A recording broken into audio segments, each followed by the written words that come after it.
안녕하십니까. KBS 최강시사의 김기화 기자입니다. 이재명 대표의 험지 출마 주장하는 분이죠. 김두관 민주당 의원 만나서 이유 들어보고요. 요즘에 신당 창당설로 굉장히 핫한 분이죠. 영남을 기반으로 대구 출마할 것 같다 이런 얘기도 나오는데요. 이준석 전 국민의힘 대표 만나서 직접 이야기 들어보겠습니다. 그리고 장윤선, 신인규, 장신 커플과 함께하는 장신 뉴스도 준비되어 있으니까요. 끝까지 함께해 주시길 바라면서 11월 9일 목요일 최강시사 출발합니다.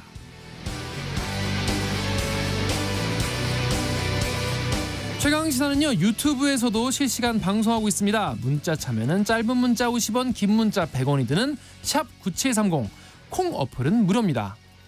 KBS 1라디오 채널에는요 정치, 경제, 사회, 문화 등 다양한 명품 콘텐츠 있으니까 구독, 좋아요, 댓글 부탁드리겠습니다.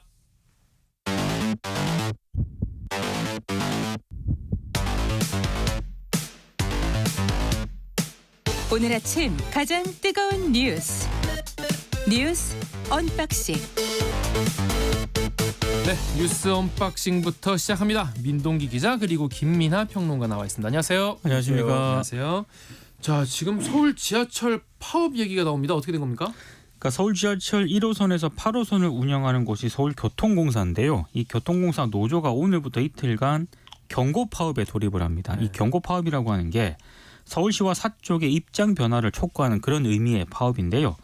쟁점이 인력 감축 문제 때문입니다. 일단 서울교통공사 쪽에서는 올해 인력 383명을 감축을 하고 2026년까지 단계적으로 2212명을 줄이겠다. 이런 입장을 이미 밝힌 그런 상황입니다. 네. 이유는 만성 적자를 해소하기 위해서는 인원 조정이 불가피하다. 이런 이유를 들었는데요. 노조 입장은 완전히 다릅니다. 일단 올해 하반기 인력 771명을 채용해야 된다. 이런 입장을 밝히고 있는데 특히 노조가 문제 삼는 그런 부분은 차량관리소 인력이라든가 이 기지군의 운전 업무와 같은 안전과 관련된 인원이 있지 않습니까? 이걸 외주화하는 것은 시민의 안전을 비용 논리로 외면하는 것이다. 그래서 이 문제는 결코 양보할 수 없다. 이런 입장을 계속 밝히고 있는데 어제 이제 계속 실무 교섭을 진행을 했었거든요. 근데 이 부분이 좀 좁혀지지 않아 가지고 결국에는 정회에 들어간 뒤에 본 교섭은 아예 재개를 하지 못했습니다. 오늘 출근길 열차 운행률은 출근길은 괜찮습니다. 평소와 같이 이제 계속 유지가 되는데 퇴근 시간대 이 운행률이 87% 수준밖에 안 되거든요. 평소보다 87% 수준. 그렇습니다. 네. 그래서 일단 퇴근길은 상당히 좀 붐빌 것으로 예상이 되고 있고요. 서울시가 일단 지하철 혼잡 상황을 대비해서 시내버스와 같은 대체 교통편을 마련한 그런 상황인데 퇴근길은 조금 체크를 하시면서 움직이시는 게 좋을 것 같습니다. 네. 일단 뭐 필수 유지 인력이나 뭐 이런 것도 있겠지만 아무래도 시민들의 불편이나 이런 것들을 뭐 피할 수가 없는 상황이죠. 그리고 뭐 일단은 뭐 사측은 어떤 비용의 문제를 얘기하고 있습니다만, 그러니까 인력 문제가 비용의 문제이기도 하죠. 그리고 비용의 문제도 중요합니다. 당연히 이걸 뭐 도외시할 수는 없는 거고요. 다만 또 노조의 이제 주장도 일리가 없는 건 아니에요. 그러니까 그렇죠. 인력의 문제를 비용의 문제로만 생각해 갖고 줄이게 되면은 그만큼 또 시민의 안전이나 이런 것들은 도외시하는 결과로 이어질 수도 있다라고 하면 또 충분히 절충을 해야 될 어떤 상황이다라는 것도 생각을 해봐야 되지 않겠습니까? 시민들의 불편을 최소화해야 되기 때문에 좀 현명한 그러한 어떤 판단을 서로 해서 간격을 빨리 좁혔으면 합니다. 네, 청취자 여러분들 나중에 퇴근하실 때 지하철보다는 다른 대중교통 오늘은 좀 이용하시고 앞으로 어떻게 진행되는지 지켜보면 좋을 것 같습니다. 자, 윤석열 대통령이 대법원장 후보에 조희대 전 대법관을 지명을 했어요. 어떤 분입니까, 이분? 박근혜 정부 때인 2014년에 대법관에 임명이 됐고요. 네. 2020년 퇴임을 했는데 성균관대 법학전문대학원 석좌 교수를 맡았습니다. 일단 김명수 대법원장 체제에서 국정농단, 양심적 변혁 거부와 같은 주요 사건에서 좀 보수적인 소수 의견을 내서 주목을 받았던 그런 분입니다. 일단 논란이 되고 있는 게 짧은 임기 부분인데요. 네. 조희대 지명자가 임명이 되면 대법원장 정년이 70세거든요. 이 규정에 따라서 임기 6년이 아니라 3년 반 동안만 사법부 수장을 맡게 됩니다. 대통령실의 설명은 과거에도 비슷한 사례가 있었다. 그러니까 별 문제 안 된다라는 그런 설명인데 어떤 사법부의 안전성, 지금 대법관도 지금 조금 있으면 몇 명 퇴임을 하게 되는데 그 뒤에 또 이제 공석이 되지 않습니까? 이런 부분을 고려하면은 어떤 대법원의 안정성에 좀 문제가 있는 것 아니냐 이런 지적이 있을 수가 있고요. 또 이제 조희대 후보자 같은 경우에 과거 주요 판결을 좀 들여다보니까 개인의 자유보다는 국가 안보라든가 체제 유지를 중시하는 보수 색채가 좀 뚜렷하게 나타난 점, 이 부분이 아마 청문회 때 좀 논란이 될 수도 있을 것 같습니다. 대표적인 게 대법원이 양심적 병역 거부를 인정했던 전원합의체에서 이 조 후보자는 양심적 병역 거부는 처벌 예외의 정당한 사유가 아니다라고 하면서 반대 의견을 냈는데요. 만약에 이걸 허용하게 되면 병무행정의 근간은 하루아침에 허무는 결과를 부를 것이다라고 굉장히 부정적인 입장을 밝혔습니다. 그리고 지금 대통령인 윤석열 대통령이 검사 시절에 국정원 댓글 사건 기소하지 않았습니까? 이걸 제3고심에서 조 후보자가 원세훈 전 국정원장은 무죄라는 입장을 내놓았습니다. 이유는 국정원 차원에서 어떤 조직적 개입이라고 보기보다는 그렇게 보기에는 좀 미미하다라고 해서 공모관계를 인정할 수 없다라고 판단을 했거든요. 이런 부분에 대해서는 조금 우려가 되는 그런 제기가 되는 대목일 수도 있고요. 특히 박영수 특검팀에서 기소한 국정농단 사건 상고심에서 이재용 삼성전자 부회장 있지 않습니까? 네. 이재용 부회장이 정유라 씨에게 지원한 말 3마리를 뇌물로 보기는 어렵다라는 반대 의견을 내기도 했습니다. 그러니까 이제 윤석열 대통령 입장에서는 지난번에 이제 어쨌든 대법원장 임명 동의가 부결됐기 때문에 되지 않았기 때문에 이번에는 좀 통과시켜야 된다는 어떤 의지가 일부분 작용한 점도 있는 것 같아요. 왜냐하면 지금 말씀하신 대로 그동안에 이제 주요 쟁점들에 대한 어떤 판결 이런 성향들은 보수적인 게 분명하죠. 그렇죠. 보수적이거나 또 이제 법을 이제 굉장히 좀 뭐랄까요 협의의 의미로 이제 판결을 이제 하거나 이런 것들이 상당히 많아 보이는데 근데 이제 예를 들면은 이분이 이제 퇴임하고 나서 대법관 퇴임하고 나서 이제 로펌에 몸을 담지 않았다라든지 오늘 이제 언론의 표현을 보면은 선비형 법관이었다. 그러니까 좀 한눈 팔지 않았다 뭐 이런 거 있지 않습니까? 뭐 그런 측면이라든지 그리고 대법관 할 때 이제 뭐 이 국회에서 이제 뭐 여러 가지 이제 이 절차를 거칠 때 그 당시에 이제 민주당도 이분에 대해서는 이제 여러 가지로 도덕성이나 이런 거에 대해서 결격 사유는 이제 발견하지 못했다라고 하는 그런 평을 했다라는 점 등등을 들어서 이번에는 지난번과 같이 뭐 예를 들면 재산 신고를 막 10억 원씩 누락했다든지 이런 건 아니지 않을까라는 어떤 그런 노림수는 있는 것 같아요. 근데 지금 말씀하신 대로 대법원장이라는 자리는 또 어쨌든 어떤 종류의 우리 사회의 어떤 이 판결이라든가 이런 것들의 추를 또 기울어지게 할 수 있는 그런 자리이기도 한 것이기 그렇죠. 때문에 그런 개별 쟁점들에 대한 판단이 어땠느냐 이런 것들도 분명한 쟁점이고 검증 대상인 거거든요. 그런 점에 있어서 지금도 이제 대법원장으로서 그러한 직무나 이런 것들도 앞으로는 그러면 보통 법관의 입장과는 달리 좀 이렇게 균형을 맞추는 그런 방향으로 확실하게 하는 것인지 아니면 법관의 소신으로서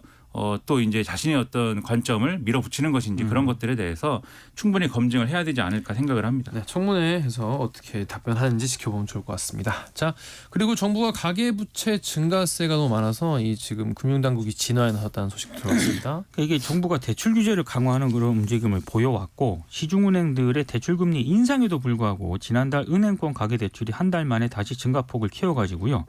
7조 원 가까이 늘었습니다. 6.8조. 네, 그러니까 이게 지금 가계부채 문제가 조금 우려가 되고 있는 그런 상황인데요. 네. 특히 대출 상품별로 보니까 주택담보대출이 지난 10월 한 달간 5조 8천억 정도 늘었거든요.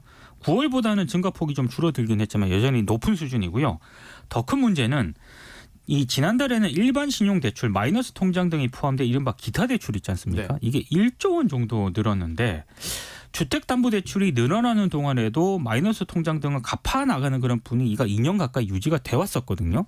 근데 지난달에는 이것마저도 이제 플러스로 돌아섰기 때문에 한마디로 빚이 계속 늘어나고 있다는 그런 얘기입니다. 그래서 정부 입장에서는 좀 대책 마련이든가 이런 거를 좀 심각하게 고려를 해야 되는 상황인 것 같습니다. 그러니까 이게 언론들의 지적들을 쭉 보면은 분명히 이제 여러모로 이제 가계가 어렵고 경기가 어려워서 이제 빚이 늘어나는 측면도 분명히 있겠지만 당연히 이제 그런 측면도 있겠지만 지금 이제 정부의 이제 정책 실패라고 해야 될까 그렇죠. 그런 부분들도 작용을 했다 이런 지적들이 꾸준히 나오고 있어요. 그러니까 예를 들면은 지난번에 이제 뭡니까 일종의 이제 주택담보대출과 관련돼서 일종의 특례대출이나 이런 것들을 확대하는 과정에서 좀 이렇게 여러모로 사정이 괜찮은 분들도 이 쉽게 대출을 받아서 집을 살 수 있도록 하는 그러한 과정이 있지 않았느냐 이런 지적들이 있었고 그런 게 이제 주택담보대출의 어떤 그런 상황이나 이런 것들을 악화시킨 거 아니냐 이런 지적들이 있었던 거잖아요. 그러니까 그런 부분에 있어서 다시 한번 돌아봐야 되는 그러한 어떤 내용의 어떤 그런 지표가 나온 거다라는 점에서 이 정부에서 계속 이제 연끌 대출이나 뭐 청년들의 어떤 그러한 금융 부담 이런 거를 자꾸 이제 전 정부 탓만 하고 이제 지금부터 잘하자 이렇게 넘어가는데 그렇게 할 만한 사례가 아니다라는 지적에 대해서 돌아볼 때이다 이런 얘기입니다. 자, 그리고 오늘부터 전기요금이 오르는데 가정용이 아니라 산업용 전기만 오른다고 합니다. 어떤 소식이죠? 그러니까 주택용하고 일반용 전기요금은 동결을 하고요. 대기업들이 주로 쓰는 산업용 요금이 있지 않습니까? 이것만 올리기로 했습니다. 그러니까 4분기 가스 요금도 동결을 하기로 했는데 정부가 이렇게 이제 결정을 한 데에는 일단 고물가 상황이 계속 이어지고 있잖아요. 네. 이걸 가장 크게 고려한 것으로 보이고요. 또 내년 봄 총선을 더 고려한 측면도 있는 것 같습니다. 그리고 이런 거를 고려했을 때 아무래도 대기업이 쓰는 그런 전기료를 인상을 하게 되면은 좀 저항이 덜할 거 아닙니까? 이것까지 계산을 한 것으로 보이는데요. 일단 산업용만 올린 것은 이들 기업이 막대한 전력을 사용하기 때문입니다. 사실 이건 예전부터 계속 지적이 되어 왔었지 않습니까? 한국전력에 따르면 지난해 산업용 사용자는 전체 0.2% 그러니까 대기업들을 얘기하는 겁니다. 수준밖에 안 됐는데 전기 판매 비중은 이들이 한 49% 정도 차지를 하거든요. 그러니까 주택용하고 일반용보다는 훨씬 많이 쓰는데 오히려 이들에 대한 혜택을 많이 줘왔단 말이죠. 그러니까 이게 또 국제사회에서도 문제가 됐습니다. 그러니까 정부가 간접 지원하고 있는 것 아니냐 이런 지적까지 받아왔었기 때문에 여러 부분들을 고려한 그런 조치로 보이는데 일단 4분기 가스 요금까지 올리지 않기로 했기 때문에 뭐 일반 서민들 입장에서는 굉장히 좋은 소식이긴 합니다만 나중에 좀 봐야 될 것 같긴 합니다. 좀 상황을. 그러니까 전기요금이나 이런 거는 정부가 뭐 정책적으로 판단해서 서민들이 어렵다고 하면은 뭐 서민들 요금은 좀 이렇게 좀 이 인상을 유예하고 또 경제 상황을 고려해서 중소기업이나 이런 쪽에는 좀 이렇게 또 인상을 유예하고 이렇게 좀 유연하게 적용할 수도 있다고 보거든요. 물론 이게 나중에 그러면 한꺼번에 올려야 그렇죠. 되는 거냐라는 부담이 있습니다만은 그런 걸 어떻게 잘 방법을 마련하는 게 정부의 역할이란 말이죠. 그래서 이번에 사실 총선도 앞두고 있는 상황이고 그렇기 때문에 여력이 있는 대기업에 제공되는 이러한 이제 전력에 대해서만 좀 이렇게 요금을 이제 인상했다라고 볼 수 있는 그런 내용인데 제가 이제 좀 의문인 거는 분명히 이제 지난번에 이제 소위 말하는 이제 그 난방비 대란이라든지 또 이제 그때 전기요금이라든지 이런 것들에 대한 다 정부의 설명은 전 정부가 제때 전기요금 인상하지 않았기 때문에 한꺼번에 올리게 돼가지고 이 정부가 다 뒤집어 쓰는 거다. 제때 올리지 않은 게 문제다. 우리가 그래서 더 큰 피해를 보고 있다. 이런 설명으로 일관한 거 아닙니까? 근데 이제 지금 그러면은 지금 이 상황에 대해서는 나중에 이제 뭐라고 설명할 거냐. 이런 딜레마가 있는 거거든요. 그러니까 제가 볼 때 그때 상황도 마찬가지고 지금 상황도 마찬가지고 정부가 솔직하게 투명하게 국민들에게 밝히는 것이 가장 좋은 해법이다. 왜냐하면 나중에 이거 다 돌아오는 거잖아요. 그래서 지금도 마찬가지로 솔직하게 설명을 해주고 납득시키고 이해시켜주는 게 좋지. 다른 이제 뭐 설명이나 핑계는 필요가 없는 것이다라는 점을 다시 한번 좀 깨달았으면 좋겠다라고 그렇죠. 말씀드립니다. 네. 자, 오늘 국회 얘기 잠깐 해보겠습니다. 오늘 노란봉투법 그리고 방송법 오늘 국회 본회의에 상정되는데 국민의힘이 필리버스터로 맞대응하겠다라고 예고했어요. 그러니까 노란봉투법은 파업 노동자들을 상대로 한 무차별적인 손해배상 청구를 제한하는 법이고요. 방송상법은 공영방송의 그 KBS, MBC, EBS 지배구조를 개편해서 일단 정치권의 영향력을 좀 줄이는 내용이 핵심인데 국민의힘은 말씀하신 것처럼 필리버스터 진행하고 윤석열 대통령의 거부권 행사를 일단 요구를 하겠다라고 입장을 밝혔거든요. 그리고 오늘 최소 60명의 의원들이 반대 토론에 나서서 노란봉투법에는 20명 정도가 투입이 된다라고 하는데요. 법안 처리를 최대한 지연시킨다는 그런 방침입니다. 근데 민주당도요. 찬성 토론에 의원들이 나서겠다고 일단 밝혔기 때문에 법안 하나를 상정을 하면은 이를 놓고 한 24시간 토론을 벌인 다음에 표결로 토론을 강제 종료를 하고 그리고 이제 해당 법안을 나머지 법안들도 이제 비슷한 절차를 거치게 되지 않습니까? 이게 법안이 4개를 처리를 해야 되거든요. 그러니까 최소 5일 정도 걸린다는 그런 얘기입니다. 그러니까 제일 먼저 상정되는 법안이 노란봉투법인데 이제 오늘부터 필리버스터 전국이 좀 진행이 될 것으로 예상이 되고 있습니다. 그러니까 이런 법안들을 이제 국민의힘은 필리버스터로 막고 민주당은 이제 머릿수를 이제 처리하고 이런 이제 절차적인 문제가 이제 있는 거고 그래서 이걸 처리하면은 그럼 어떻게 될 거냐. 대통령이 이제 거부권 행사해가지고 다시 국회 돌려보낼 것이고 그렇게 국회 돌려보내면 이제 3분의 2가 이제 그렇죠. 천상해가지고 처리해야 되는데 그렇게 안 될 거니까 아마도 이제 이 법안들은 사장될 것이다. 이렇게들 대부분이 전망을 하고 있는 그런 상황이거든요. 그럼 국민들 입장에서는 상당히 허무하지 않겠습니까? 이게 굉장히 뭐 힘도 많이 들이고 일정도 많이 들여가지고 뭐 한 일인데 국회가 결국은 돌고 돌아서 쳇바퀴 돌듯이 처음으로 다시 돌아왔다라고 하면은 허무국회. 그렇죠. 국회는 뭘 한 거냐 이제 이런 기분이 들 수가 있어요. 그러니까 사실은 이거에 대해서 대통령의 거부권 행사가 이렇게 뭐 남발되는 것도 우려스럽고 또 그것이 그런 상황이 있는데도 풀지 않는 어떤 정치력 이런 것을 여당이 이제 그러한 정치력을 발휘하지 못하는 것도 상당히 우려스럽고 야당도 여기에 대해서 국민들에 대한 어떤 설명이라든가 국민들에 대해서 이 법안은 우리가 왜 처리하려고 합니다라는 어떤 그러한 설득이나 이런 것들을 좀 등한시하고 절차적으로 되니까 우리는 한다. 그리고 어차피 대통령이 거부권 행사할 것이기 때문에 뭐 큰 뭐 부담이 없는 것이다라는 취지의 뭐 그런 네. 태도인 것 같아서 저는 상당히 우려스럽습니다. 예를 들어 방송법 같은 경우에 항상 이 방송법 얘기하면 드리는 말씀이 아니 지난 정부에서 사실 이거 지난 정부 초부터 이 소위 말하는 시민사회나 이런 데서는 많이 얘기했던 건데 그때는 사실 처리를 등한시하고 뭐 별로 이제 적극적이지 않았던 거잖아요.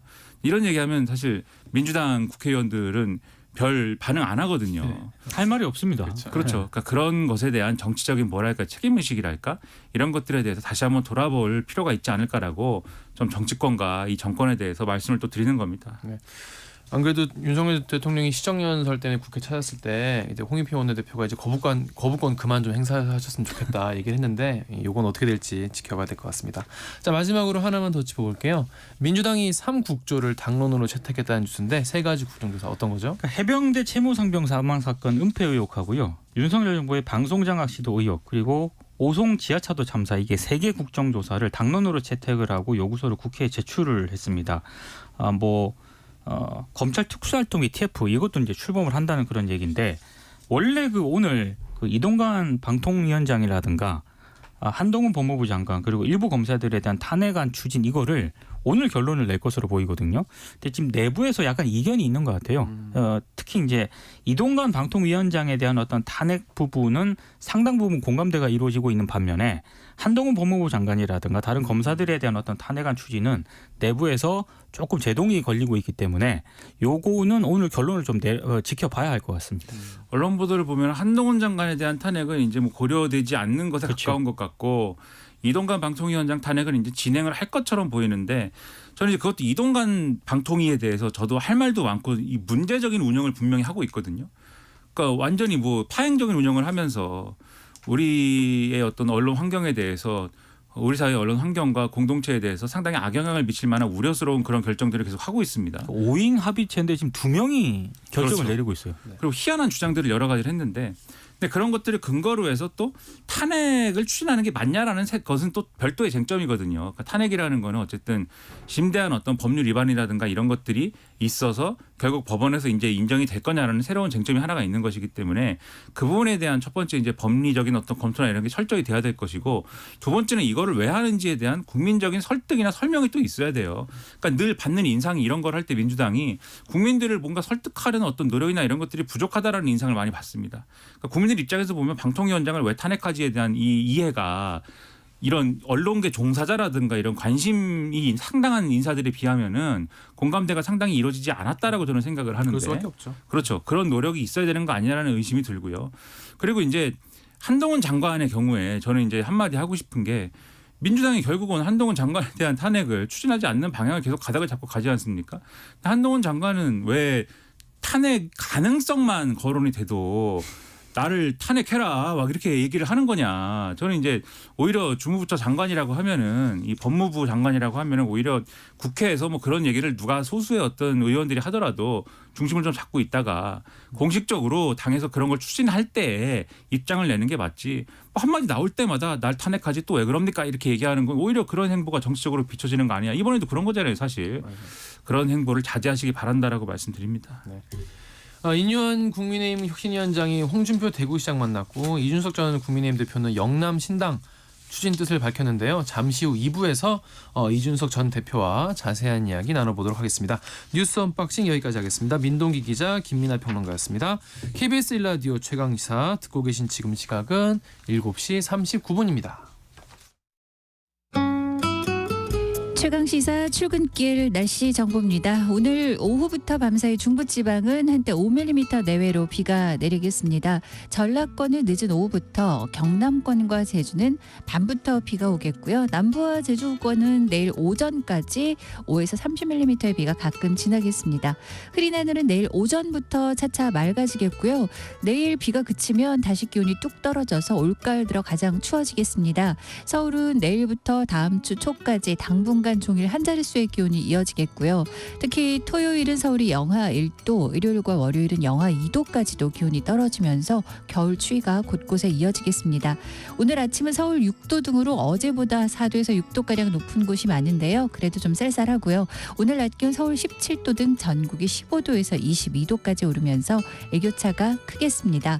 이제 내일은 서울의 낮 최고 기온이 8도에 그치면서 오늘과 낮 기온 차이가 아주 크겠습니다. 감기 걸리지 않도록 주의를 하셔야 되겠습니다.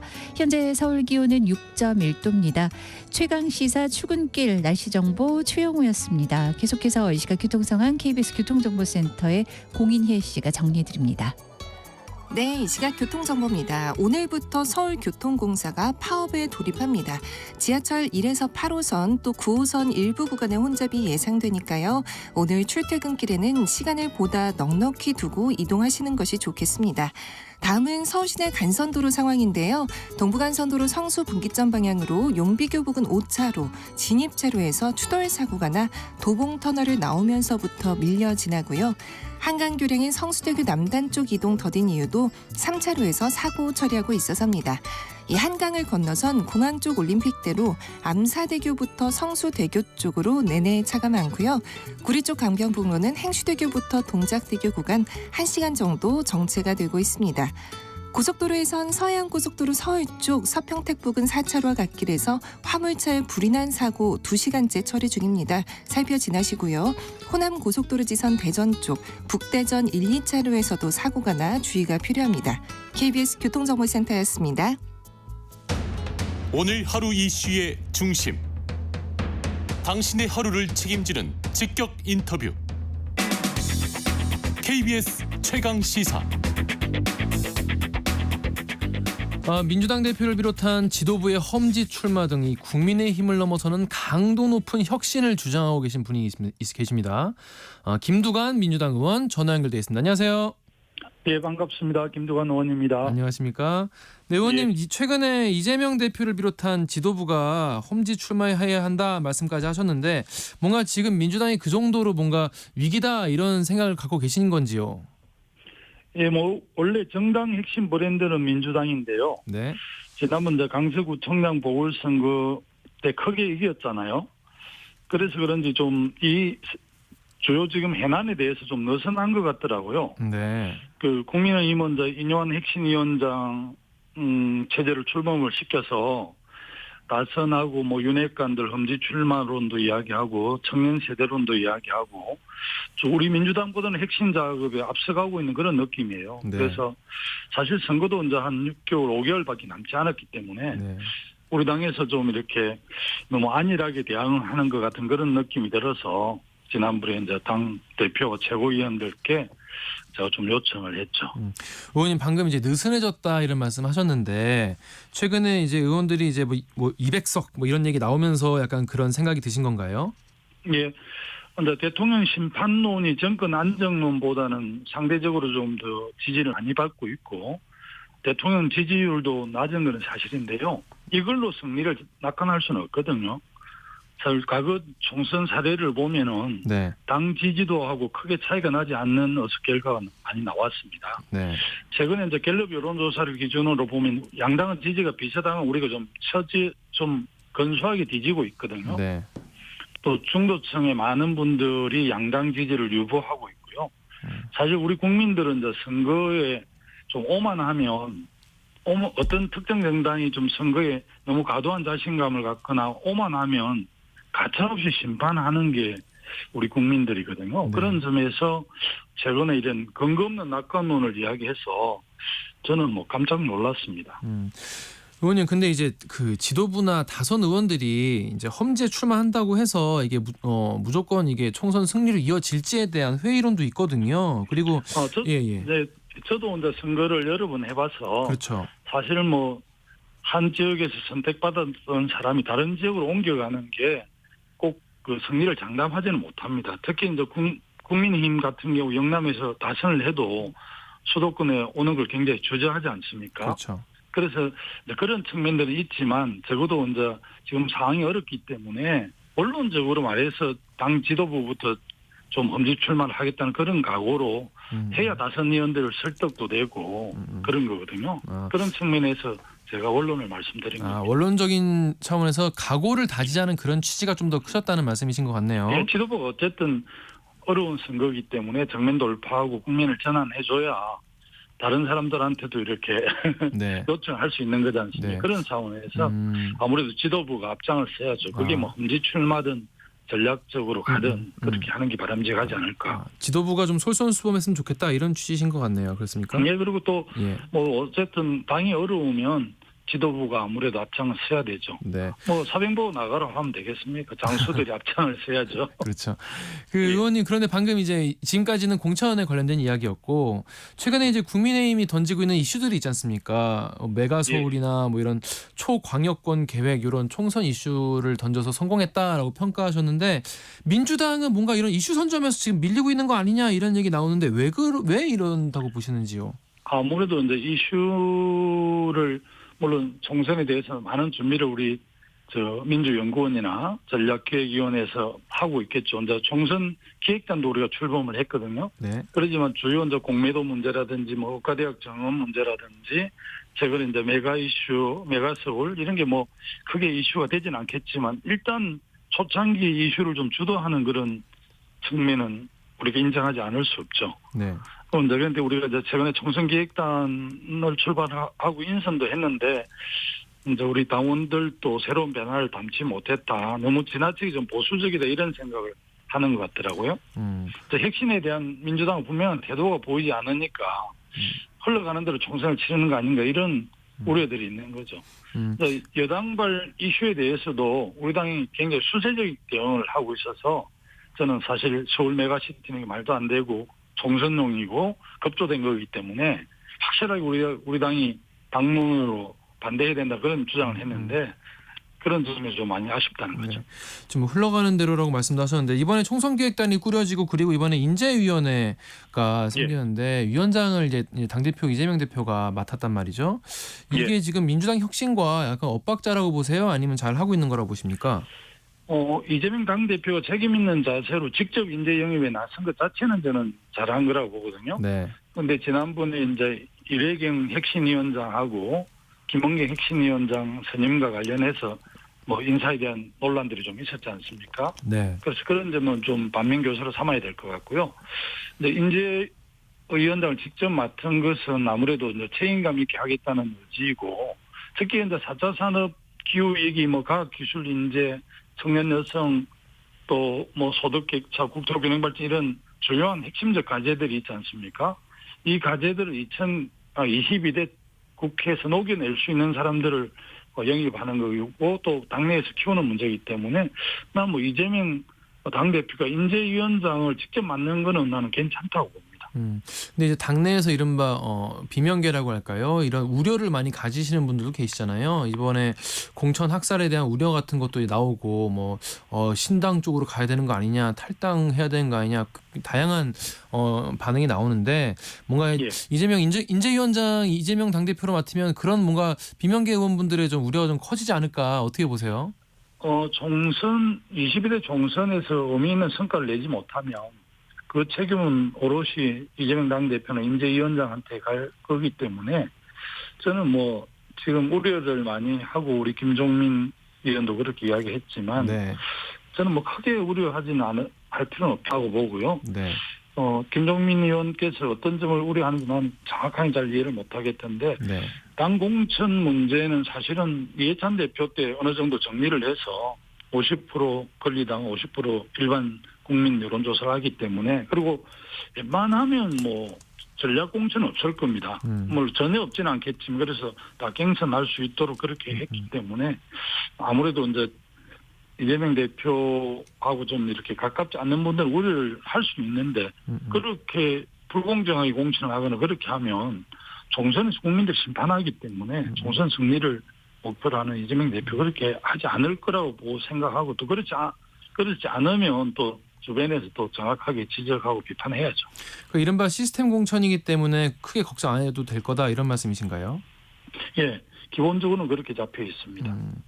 알겠습니다. 이 의원님 같은 경우에는 특이하게도 이제 김포도 갔다 오셨지 않습니까? 지난번에. 그래서 예, 이번에 김포 제가 서울 사실은 뭐 9년째 김포에 살고는 있습니다. 네네. 근데 금요일날 이제 양산에 가서 검기 원래 하고 있죠. 금기원래 하고 계시는구나.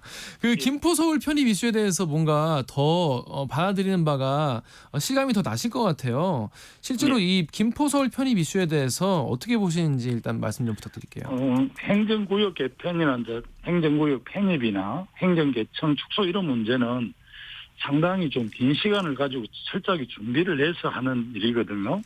근데 사실은 이제 아마 그 강서구 구청장 보궐선거 패배원 읍에서 헤어나는 하나의 전략으로 툭 던진 것 같은데, 이름도 서울 메가시티, 뭐 김포시의 서울특별시 편입, 어제는 이제 유시티로 바꿨더라고요. 네.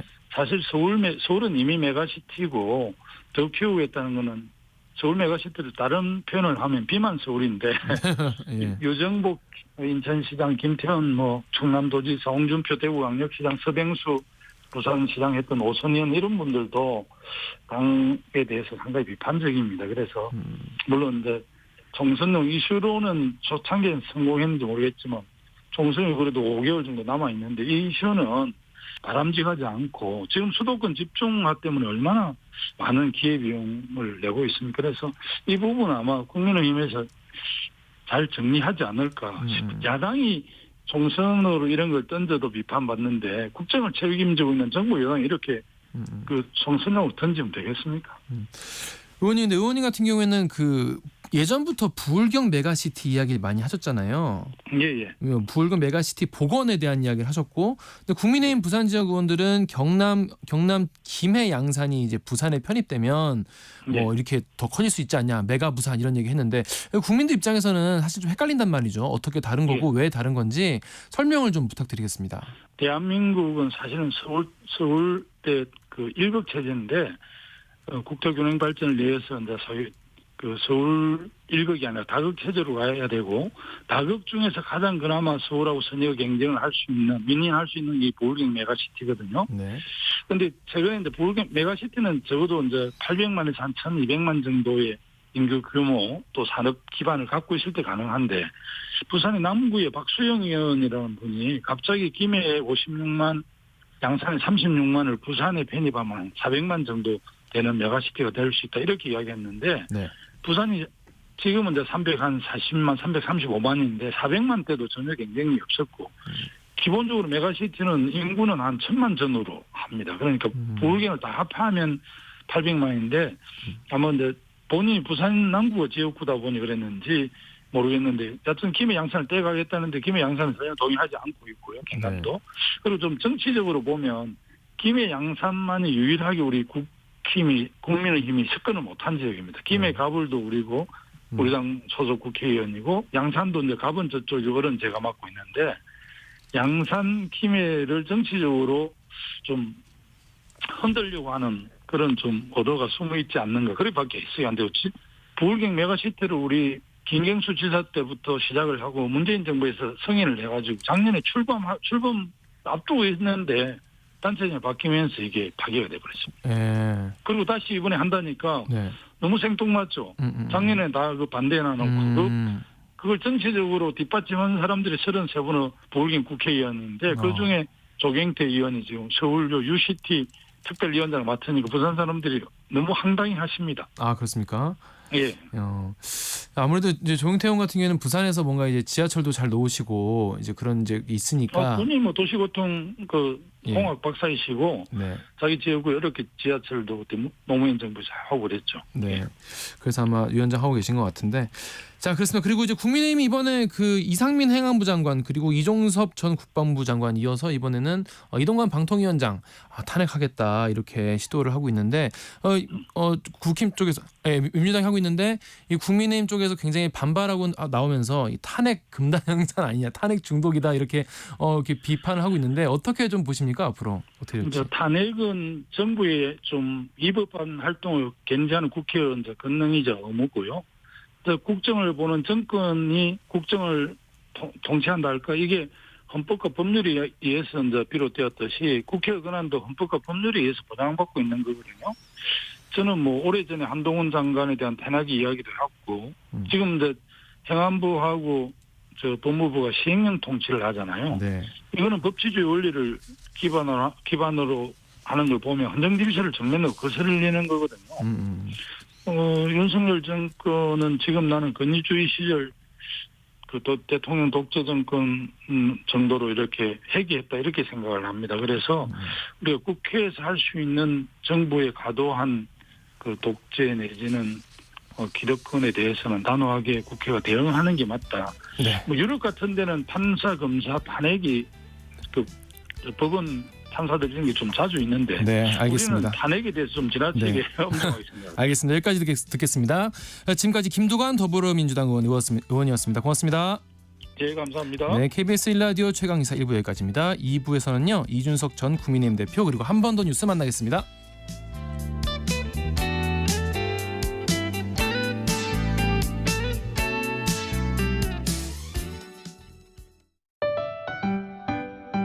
(2023) KBS 1라디오 연중기획 낮은 목소리 당신의 목소리를 들려주세요.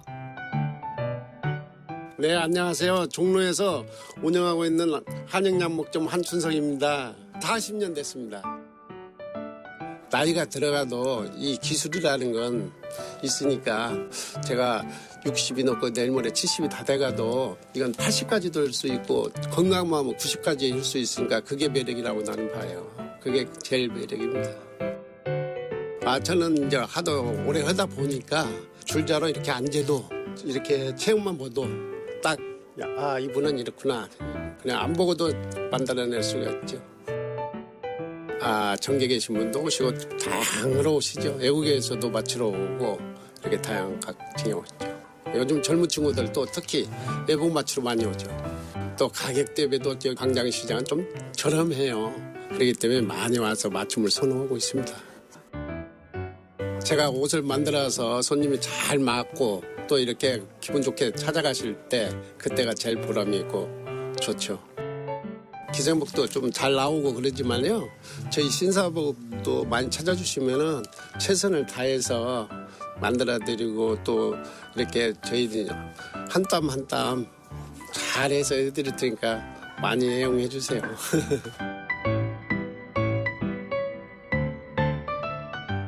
서로를 좀 더 이해하고 갈등을 줄여갈 수 있길 희망합니다. KBS 1라디오 연중기획 낮은 목소리였습니다.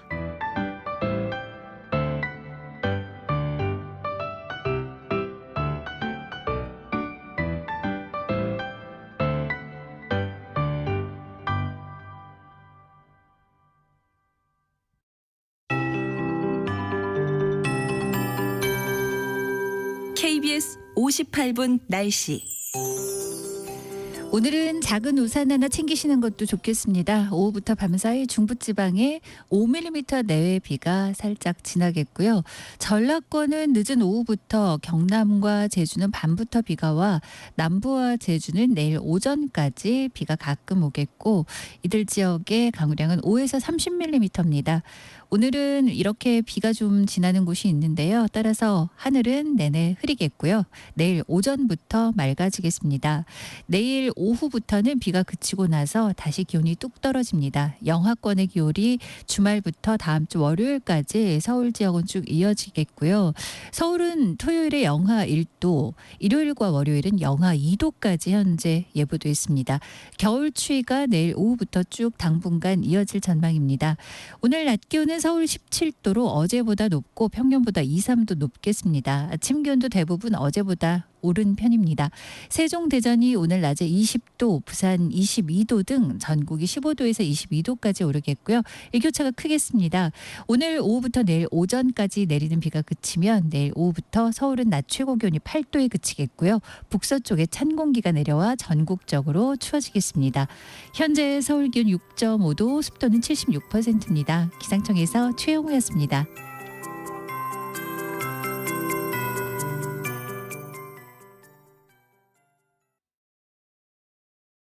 정성을 다하는 국민의 방송 KBS가 8시를 알려드립니다. AM 711kHz, FM 97.3MHz, KBS 1라디오입니다. HLKA.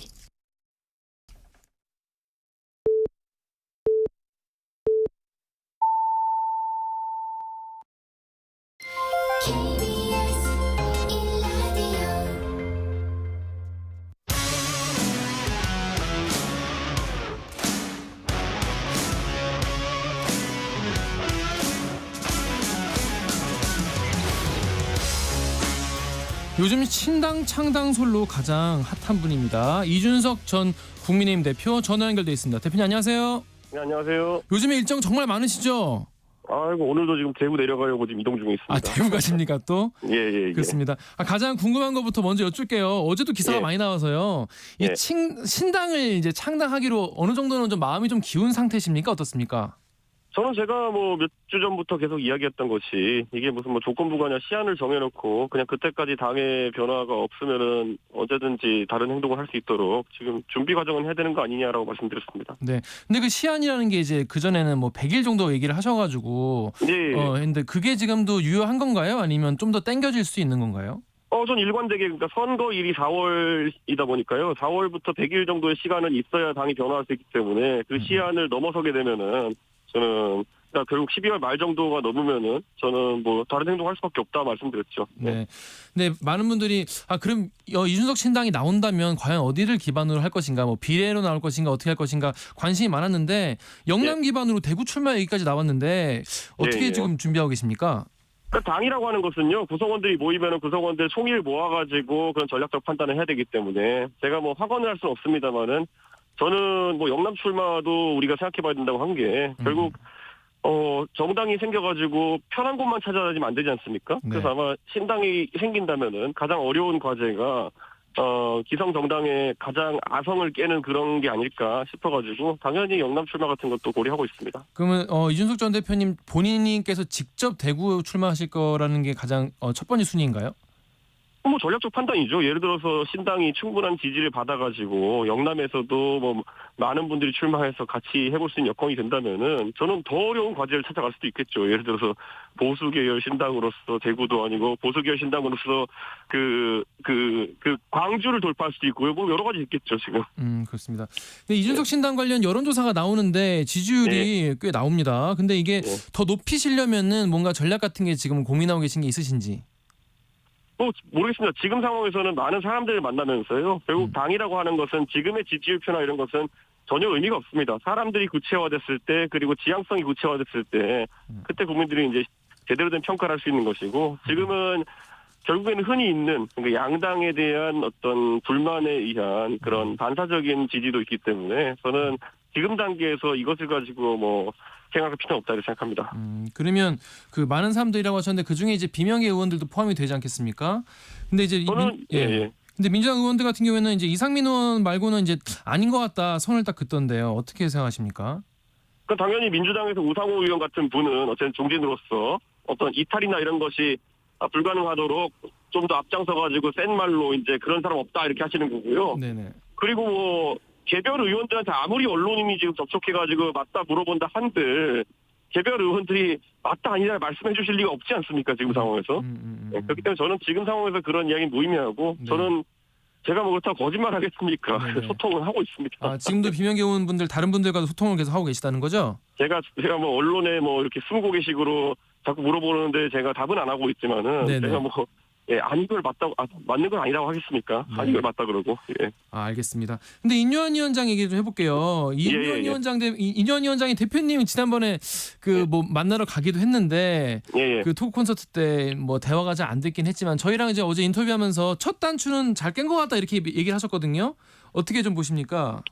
인유한 위원장님은 계속 특징적인 것이 사람 만나러 가신 다음에 보통 사람이 혁신위원장을 만나면은 이런 말을 했으면 이런 것을 반영했으면 좋겠다 이런 것들을 뭐 소개했으면 좋겠다 이런 것이 있을 텐데 뭐 유승민 의원 만나가지고 처음 보세요. 처음에 유승민 의원 만나가지고는 유승민 의원이 2시간 동안 어떤 혁신에 대한 이야기를 했는데 유승민 의원은 코리안 젠틀맨이야 이렇게 하고 그냥 끝내셨어요.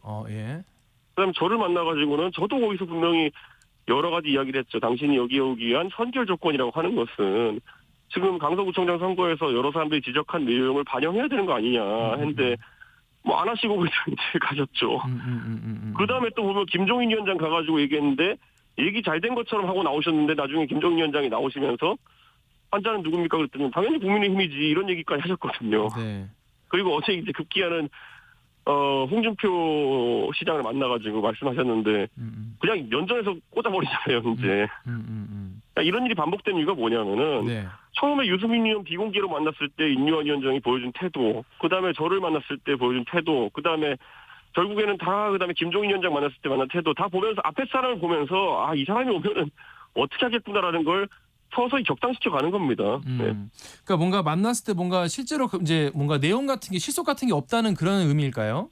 그렇죠. 그러니까 홍준표 시장 같은 경우에는 그냥 아예 열어놓고 본인이 하고 싶은 말씀 그냥 하고 그냥 보내시잖아요. 네.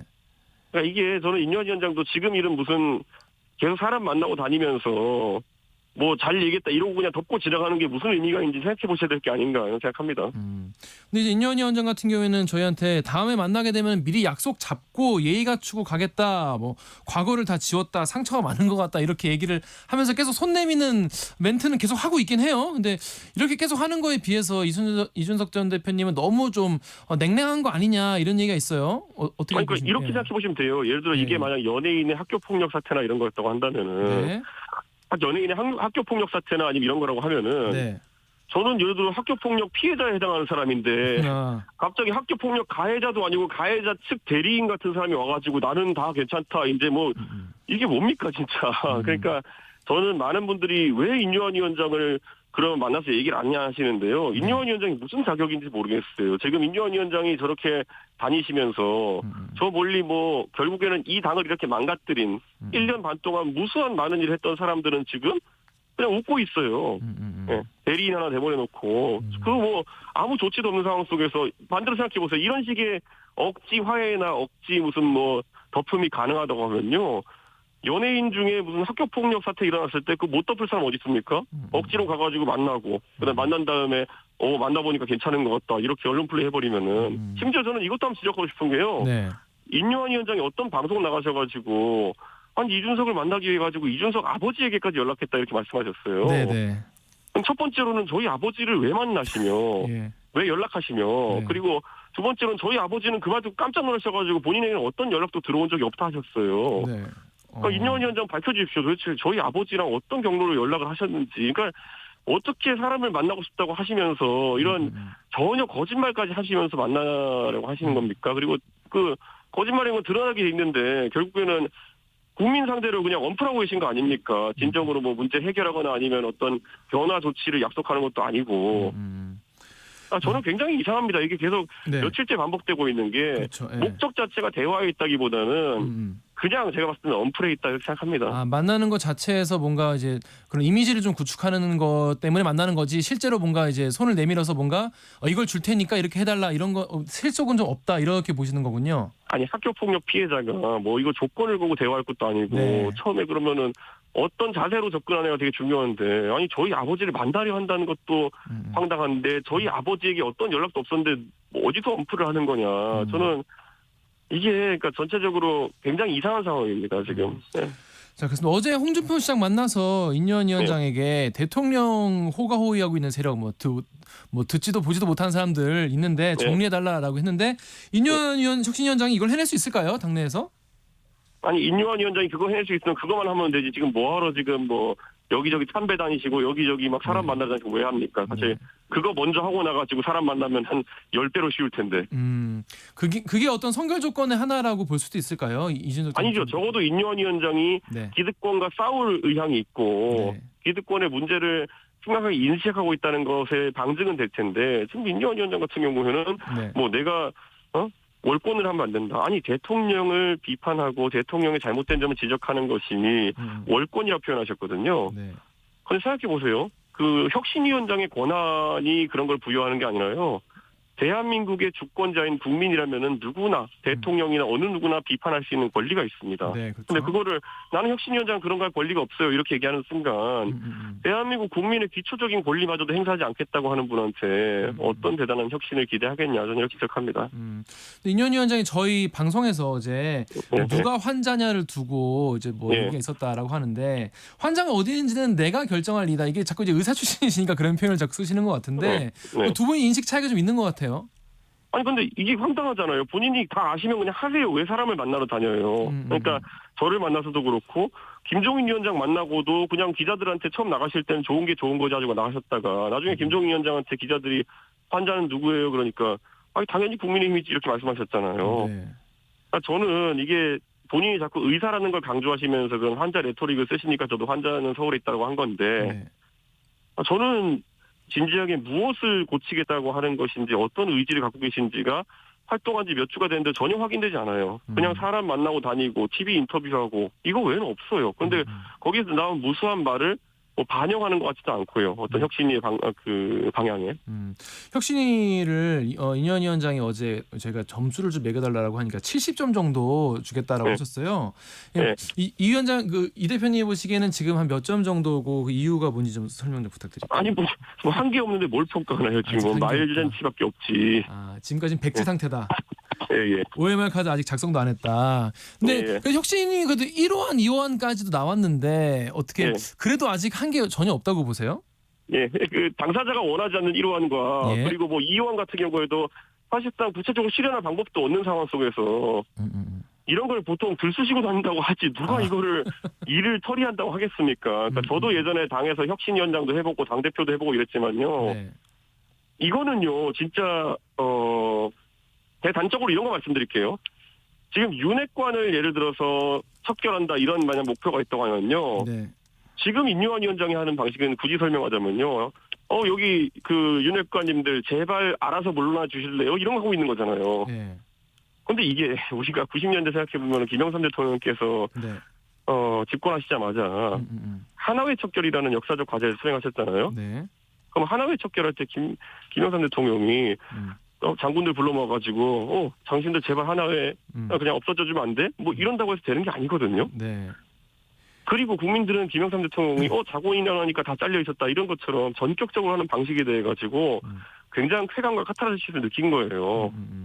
근데 지금 예를 들어서 지난 1년 반 동안 국민들이 가장 열받았던 지점이 결국에는 이런 윤핵관들 전횡이나 아니면 잘못된 정치 행위 때문일 텐데 저는 그럼 이거를 오히려 예고편을 쓸 이유가 무엇이냐라는 생각을 하는 거예요. 임요한 위원장이.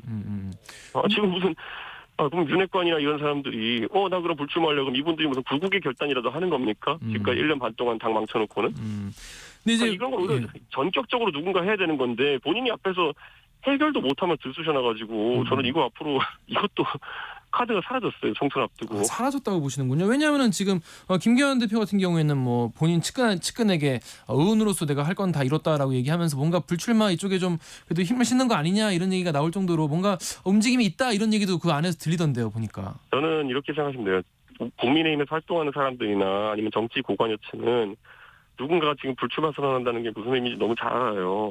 어떤 의미죠? 예를 들어 김기현 의원이나 아니면은 여러 그 권력과 가까운 사람들이 그런 선언한다는 거는요. 네. 그들은 나중에 또 어딘가 임명직으로나 이런 데 갈 자리가 있구나라고 생각할 가능성이 높아요. 그리고 거기에 더해가지고 지금 민주당도 그렇고 우리 당도 그렇고 결국 각 당의 연구소에서는 거의 일주일에 한 번씩 웬만한 지역구들 여론조사를 돌려보고 있을 겁니다. 그렇죠. 그러면은 그 결과를 받아볼 수 있는 사람들이 그런 판단을 한다는 거는 이번에 김기현 대표가 뭐 메가서울도 한다 그러고 했는데 결국 이 사람들이 불출마라는 사실 정치인으로서는 정기 은퇴에 가까운 선언인데 이걸 선언한다는 거는 지금 수도권에 돌려봤더니만 정말 나갈 수 있는 데가 없나 보구나라고 판단할 수가 있어요. 저는 이거는 오히려 굉장히 안 좋은 시그널이 될 수 있다. 그래서 저는 혁신위도 그렇고 당 지도부도 그렇고 이런 걸 두서없이 던지면 어떡하냐. 지금 김기현 대표는 지금까지 태도를 봤을 때 불출마를 한다면 급작스러운 것이고 그럼 그게 뭐 자랑스러운 선도적인 행동이겠느냐 아니면은 빠지못해 하는 행동이겠느냐에 대해서 국민들이 아마 전자를 생각하지 않을 거라는 생각이 듭니다. 근데 방금 이제 그 윤핵관 척결과 이제 하나회 척결 그걸 비교를 해서 말씀을 해주셨는데 이게 뭐 적절한 비유인지는 모르겠습니다만 아무튼 이게 그 인요한 위원장 같은 경우에는 이제 본인이 월권하지 않겠다 이런 얘기를 자주 하시잖아요. 이렇게 뭐 마치 정부가 이제 예전에 이제 하나회를 척결하듯이 그렇게 의원들을 본인이 척결할 수 있는 그런 권한이나 의지 같은 게 있을까요? 그게 나중에 공천관리위원회에서 그냥 공천 안 주면 땡긴 겁니다. 네, 그리고 그것이 두려우면 그리고 그렇게 될 걸 자명하면은 이런 무슨 구국의 결단 해주십시오 이런 요청 아니더라도 알아서 그러면은 본인들이 하게 돼 있거든요. 네. 근데 지금은 이 요청 보십시오. 그러면 여기서 이제 제 간단히 말씀드릴게요. 이런 요청을 함으로써 두 가지로 갈릴 겁니다. 이거 받아들이는 사람은 뭔가 보장된 게 있는 사람.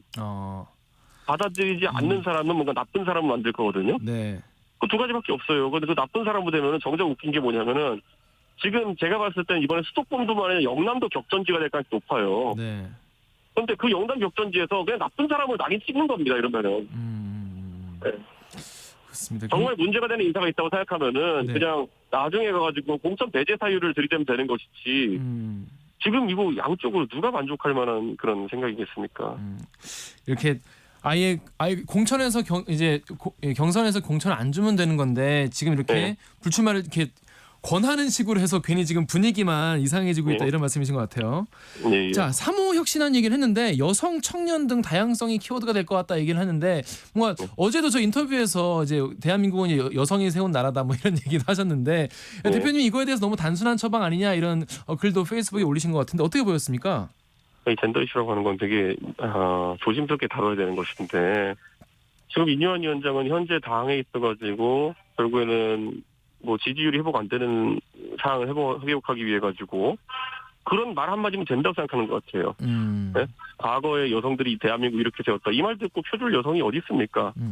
저는 진짜 예를 들어서 문제를 체크하고 싶다면은 예전에 저희 지도부 때도 그렇고요.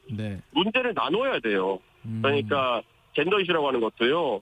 예를 들어서 남녀 간의 성 대립에 해당하는 부분 중에서 무의미한 부분은 정당히 다룰 필요가 없고요. 예를 들어서 뭐 남녀 간에 약간 뭐 기싸움 같은 느낌이 나는 것들은 배제하는 게 좋고요. 실질적인 정책을 건드려야 돼요. 예를 들어서 지금 여성들에게 있어가지고 가장 중요한 거는 경력 단절 문제라든지 아니면 여러 가지 뭐 나중에 가가지고 회사나 이런 곳에서 본인이 어느 정도 위치에 올랐을 때 결국 생물학적인 그런 연령 때문에 출산의 압박 때문에 본인이 뭐 결혼을 일찍 해야 되고 그래서 다른 선택을 해야 된다든지 이런 것들이 이제 교육받은 여성이 많기 때문에 굉장히 답답해하는 부분이거든요. 저는 이러면 사회 진출 연령을 땡긴다든지 여러 가지 대안들이 있기 때문에 이런 걸 검토해가지고 정당이 정책을 내놔야 되는데 지금 인요한 위원장이 한 건 뭐냐면요. 말 그대로 그냥 뭐라고 해야 될까요? 실효성이 좀 떨어지는 그런 이야기 아닌가 생각합니다. 그냥 선언적인 덕담 같은 거에 불과하다 이런 말씀이신 것 같아요.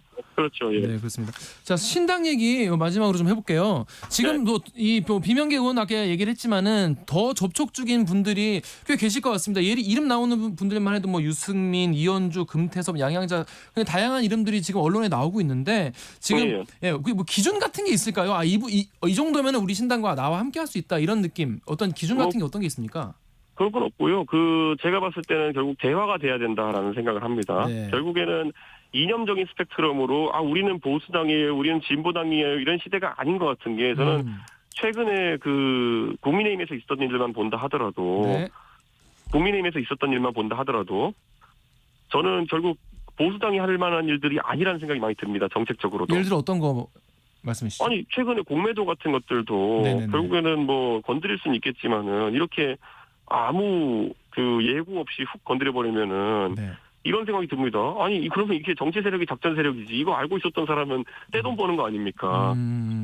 저는 이건 굉장히 위험한 행동이고 그리고 결국엔 지금까지는 공매도나 이런 거에 대해서 민주당이 오히려 적극적으로 이야기하는 편이었고 시장의 안정성을 위해 가지고 오히려 국민의힘에서는 조심스럽게 접근하던 상황이었는데 확 풀어버리고 지금 이런 부동산 문제나 이런 것에 대해 가지고도 시장에 맡긴다기보다는 금리를 지금 굉장히 낮게 유지해가지고 가격을 유지하는 정책을 편다든지 이런 것들이 저는 오히려 좀 이제 보수 진보의 순수성이라는 것은 사라진 지 오래다 이런 생각을 하고요. 전 그래서 상식적인 사람들이 모일 수 있으면 좋겠고 상식적인 판단할 수 있으면 좋겠다. 저는 보수 정치인으로서의 정체성을 유지하지만은 제가 매번 얘기하는 것처럼 저는 예를 들어 노회찬 의원님의 정의당 정도 그 정도하고도 당연히 대화할 수 있다. 우리가 생각해보면 노회찬 의원님이 진보 정치인이긴 하셨지만은 잘 생각해보면 그분이 예전에 의정 활동하실 때 네. 6,410여 번 버스를 타는 노동자들의 삶을 우리가 이해해야 된다. 당연히 누구나 공감해야 될 구호인 것이고 예전에 그 국회에서 신문지 몇 장 펼치고 거기 누우셔가지고 수용자의 인권도 고민할 필요가 있다.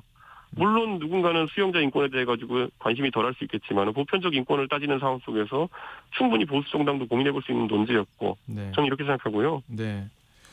저는 이제는 국민의힘에도 노동환경 인권을 생각하는 사람도 있었으면 좋겠고 반대로 민주당에도 한미동맹이나 아니면 여러 가지 뭐 경제적 자유 이런 걸 존중하는 사람도 있었으면 좋겠다. 네. 저는 그런 생각을 합니다. 그게 없기 때문에 극한 대립을 하는 거 아닙니까? 스펙트럼은 정말 배척해야 될 일부를 제외하고는 그 배척해야 될 일부라면은 예를 들어 천안함이나 아니면 5.18 같은 역사적 사실에 대한 왜곡을 가한다든지 이런 사람들 빼놓고는 사상의 자유는 있어야 된다 이런 생각합니다. 네. 그러니까 이념 논쟁보다 뭔가 상식적이고 이렇게 민주주의 정치 쪽에 좀 더 관심 있는 그쪽에 좀 더 무게추를 두겠다 이런 말씀이신 것 같습니다. 그렇죠. 지금 각 당의 문제가 다양성은 결여되고 안에서 서로 의견을 나누는 방식 자체가 상실되어 버린 것이 대한민국의 정치의 문제거든요. 그럼 그렇기 때문에 그거 지금 보면 다른 의견은 무조건 배척해서 내쫓아야 되는 그런 상황 속에서 정치가 더 다양해지기 어렵다 생각하고 있기 때문에 그건 꼭 해결해야 된다 생각합니다. 네. 딱 마지막으로 딱 하나만 여쭤볼게요. 어제 한 방송에서 총선에서 비례대표로는 절대 안 나가겠다 선언하셨는데 그 이유가 뭐죠? 아니 지금 상황에서 당을 차린다고 했는데 제가 당의 이제 역할을 할 때 비례대표로 한다 그러면 그거는 뒤로 가는 모양새로 보실 수 있거든요. 그러니까 가장 어려운 전선을 맡아 돌격하겠다 이런 생각입니다. 아 그렇구나. 알겠습니다. 지금까지 이준석 전 대표와 말씀 나눴습니다. 고맙습니다. 네 감사합니다. 네. 여러분은 지금 아침 시사 프로의 최강자 KBS 최강시사와 함께하고 계십니다.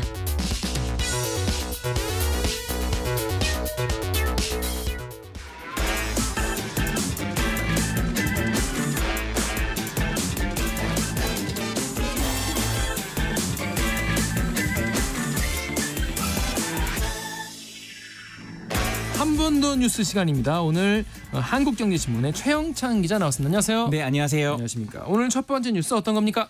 예, 그 사회조사라는 게 있어요. 사회조사. 네, 이게 통계청이 하는 건데요. 네. 그러니까 우리가 주로 여론조사는 많이 이제 보고 듣고 많이 하는데 통계청 조사는 이 표본이 정말 많거든요. 이 19,000 표본 가구에서 이제 이 만 13세 이상 가구원 36,000여 명 대상으로 이게 조사를 이제 5월에서 6월 이제 16일 동안 진행한 조사인데요. 19,000명 정도가 대상인 거예요? 19,000 가구죠. 우리가 보통 여론조사하면 뭐 1,000명 단위인데 여기는 지금 굉장히 큰 표본인 건데요. 이 어제 이제 결과가 공개가 됐는데 참 우리나라 사람들이 이제 좀 많이 비관적이 됐다. 왜요? 좀 안타까운데요. 왜요? 절반이 이제 소득이 없다, 소득 여유가 없다. 아, 여유가 없다. 네, 이렇게 한 건데 소득은 있지만 소득 여유가 없다 이건데. 그리고 지금 10가구 중에 8가구는 내년에도 지금과 변화가 없거나 더 나빠질 것이다. 이렇게 보시네요. 지금 응답을 했습니다. 지금 그럼 만약에 이제 지금 물가가 잡히지도 않고 뭐 계속 임금도 잘 안 좋고 이런 상황인데 어떤 소비부터 줄이고 싶으세요? 아무래도 밥, 저녁밥, 술값 이런 거. 네. 그래서 지금 외식비라고 답한 비율이 66%에 이렇습니다. 70. 그 자영업자분들 또 걱정이시겠네요. 그러니까요. 지금 이게 2011년 관련 조사 시작된 이후에 가장 높은 비중인데요. 네. 서울에서 이제 자장면 가격이 7,000원이고 뭐 삼겹살 1인분에도 2만 원 육박하는 상황이잖아요. 저도 이제 해보니까 직접 밖에 사 먹는 것보다 재료를 사가지고 집에서 하는 게 훨씬 너무 경제적으로 이득이 되다 보니까 싸죠. 네, 이제 외식을 좀 줄이게 되더라고요. 외식도 외식이고 배달도 요즘에는 많이. 네, 그래서 배달비도 막 비싸니까 잘 안 하게 되기도 하고 그렇습니다. 근데 그래서 이어서 남은 답변들이 뭐 식료품비 41%, 의류비 40%, 그리고 문화 여가비 36% 이런 순으로 지금 조사가 됐습니다. 근데 아까 말씀하신 게 앞으로 더 나아질 것 같지 않다 이렇게 답변한 사람도 많았다는데 어떤 내용들이 또 조사가 됐습니까? 그러니까 지금 또 절반 이상이 미래 불안하다 이렇게 답을 한 거예요. 그러니까 19세 이상 취업자의 54.6%가 평소 가까운 미래에 직장을 잃거나 옮겨야 한다는 불안함을 느끼고 있다는 거예요. 절반 이상이네요. 네, 남자가 여자보다 조금 더 많았고 그리고 이제 연령대별로는 40대, 그러니까 57.1%로 가장 높게 좀 불안한 비율을 나타냈습니다. 직종별로는 뭐 기능 노무직, 서비스 판매직 등이 불안감을 크게 느꼈고요. 19세 이상 인구 10명 중 3명은 또 노후 준비를 하고 있지 않다 이렇게 답을 하기도 했어요. 그 이유로는 준비 능력이 없다. 네. 이게 가장 크게 뽑혔습니다. 여유가 없기 때문이겠죠. 앞서 네네. 얘기한. 근데 또 이제 계층 이동, 뭔가 내가 중산층이 되고 싶다. 뭐 이런 계층 이동에 대해서도 비관적인 답변이 많이 나왔다고요. 맞습니다. 지금 그러니까 본인과 자식 세대 이제 생각을 할 텐데요. 보통은 이제 계층 상승 가능성에 대해서 이제 많이 생각을 할 텐데 10명 중 7명 이상이 비관적이다 이렇게 본 거예요. 10명 중 7명이나요? 네, 사실 이게 2013년 조사에서는요. 자식 세대의 계층이 높아질 수 있다고 생각한 비율이 39.6%. 그러니까 10명 중 4명이었죠. 네. 근데 지금 2015년에 이제 30%로 확 떨어지더니 27년에는 또 29.5%, 뭐 계속 28.9% 이렇게 언저리를 왔다 갔다 하다가 올해는 이제 29.1% 계속 그 상태를 유지를 하고 있는 거죠. 결국은 미래에 대한 불안이 계속 이어지고 있다 이런 분석이 나오고 있습니다. 더 나아지지 않을 것 같다 이런 생각이 든 것 같은데. 네네. 근데 물가도 계속 오르고 하니 물가는 계속 오르는데 뭐 월급이나 이런 거는 그렇죠. 거의 그대로니까 네. 그런 생각하실 것 같은데 일단 총선 앞두고 있어서인지 지금 통신비를 낮추겠다는 정부 발표가 나왔습니다. 맞습니다. 지금 주머니 사정들을 좀 그래도 어떻게 좀 도와드릴까 하는 방법을 찾다 보니 이렇게 나왔는데요. 네. 그러니까 현재는 그 5G라고 하죠. 우리가 이 스마트폰을 사면은 일정 기간 그 5G 요금제만 쓸 수 있는데요. 이게 좀 비쌉니다. 네, 기본료가 굉장히 비싸게 책정이 돼 있는데, 네.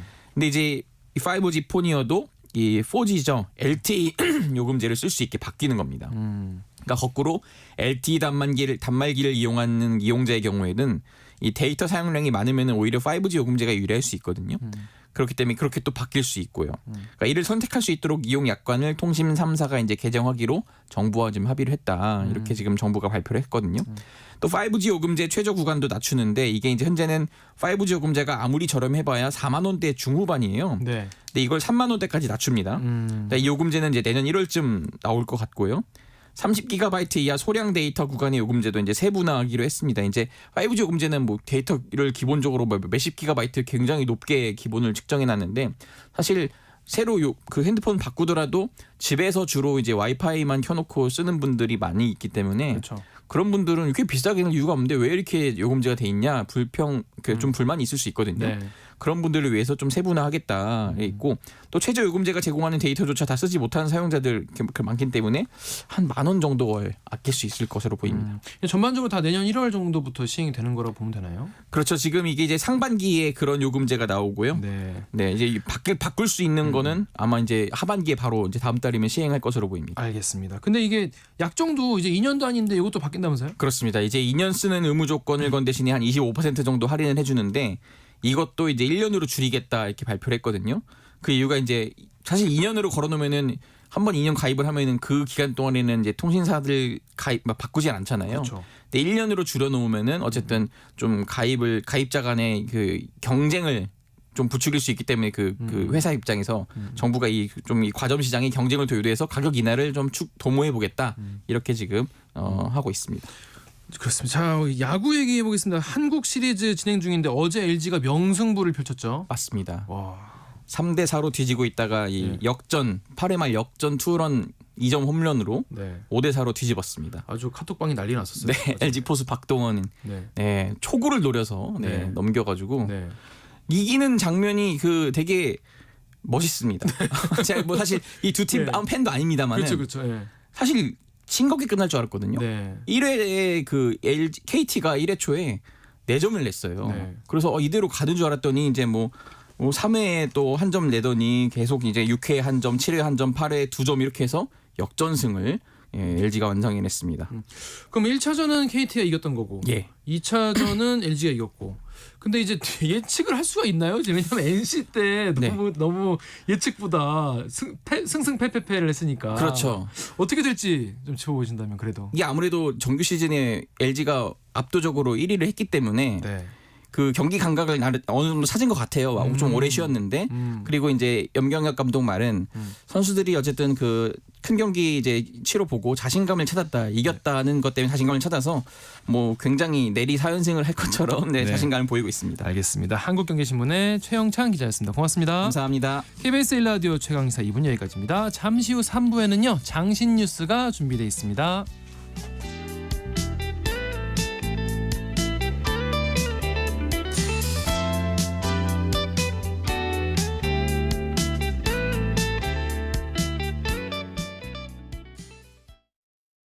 잠시 후 8시 반부터 일부 지역국에서는 해당 지역 방송을 보내드립니다. 가자 배종찬입니다. KBS로 오는 길이 너무 행복해서 다 잊어버렸다. 시사본부가 역시 전통이죠. KBS의 역사라고 봐야 돼. 가장 공정한 방송이다. 고정해야 되지 않을까요? 고정해줘요. 배종찬의 시사본부 평일 낮 12시 20분 매일 고정입니다. 일라디오도 고정. 화이팅. 진행은 서툴지만 내용은 알찹니다. 진실의 편에서, 정의의 편에서, 약자의 편에서 뉴스를 전합니다. 주진우 라이브와 함께 더 많이, 더 오래 웃었으면 좋겠습니다.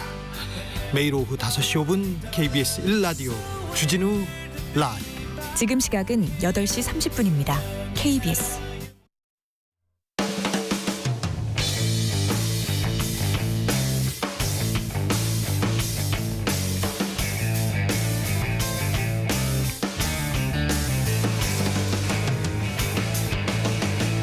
KBS 최강 시사.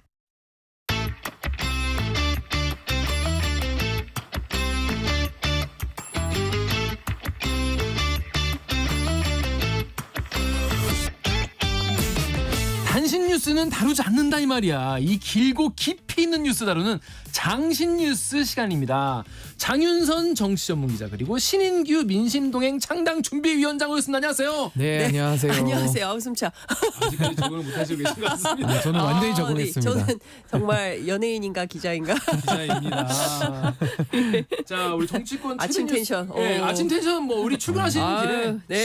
신나는 출근길, 네. 행복한 출근길 되시라고 말씀드리는데 방금 이준석 그 대표랑도 전화 통화를 했는데 신당 창당 분위기가 지금 무르익고 있어요. 네, 그런 것 같습니다. 그 이번 주 월요일에 50%에서 하루에 1%씩 올라간다라고 얘기를 했는데 그 제가 알기로는 대구 지역에 그 언론사 인터뷰를 다 잡았다는 것 같아요. 오늘. 오늘 지금 대구 가는 길이라고.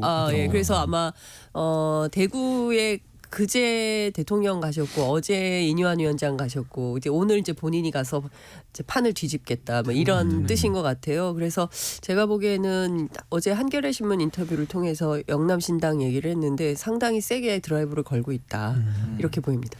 근데 저는 뭐 제가 이제 민심동행 창당준비위원장으로 이제 취임을 했기 때문에 이거 사실은 삼지대 내지는 새로운 정치 세력의 문제는 또 제 문제이기도 해요. 그래서 저는 상당히 지금 이쪽에 대해서 국민들의 관심이 높아지는 측면에서는 저는 매우 바람직한 것으로 저는 보이고요. 제가 나온 이유도 이 양당의 적대적 공생관계 이걸 좀 깨기 위해서 제가 먼저 나온 것이고 다른 정치인들도 이런 흐름에 좀 동참하기를 바라는데 아마 이준석 대표가 아직 어떠한 방침을 정한 것 같지는 않지만은 그래도 나오겠다라는 의지를 좀 밝히고는 있어가지고 저는 뭐 그 부분은 매우 좀 긍정적으로 생각합니다. 장 기자님 요즘에 유튜브에서도 이준석 대표랑 같이 많이 하시고 하시니까 뭔가 방송에서 하지 않고 이제 그 좀 뒤에서 진심 같은 거 좀 들으실 것 같아요. 네. 근데 이제 신당 창당 진짜 하는 거 맞다고 봐야겠죠? 하는 거 맞는 것 같아요. 그러니까 사실은 제가 이제 수차례 일주일에 한 번 정도씩 이준석 대표 끝나고 나서 조금 더 이제 사이드 스토리를 들어보고 이렇게 하는데 그걸 제가 다 말씀드릴 수는 없지만, 그쵸. 예, 그렇지만 어쨌든 이제 처음에는 반신반의했었던 것 같거든요. 그러니까 국민의힘의 변화를 되게 기대하고 일정 정도 만들어낼 수 있다라는 생각을 했었는데 이뇨한 혁신이가 들어와서 혹시 모를 것 같아요. 그러다가 지금은 완전히 되는 게 없다. 여기는 도저히 기대할 게 없다. 실망을 크게 하셨구나. 예, 실망을 크게 했고 사실 이뇨한 위원장이 매일 언론지면 뭐 신문으로 치면 일면 탑뉴스를 차지하고 있지만 말뿐이고 그래서 구체적으로 뭐가 바뀌고 있냐. 그래서 윤핵관들이 화답이 있냐. 영남 중진들이 뭐 물러나고 있냐 그거 아니지 않냐 그러면 결국에는 이제 빈수레에 불과하기 때문에 본인은 본인의 길을 나갈 수밖에 없다.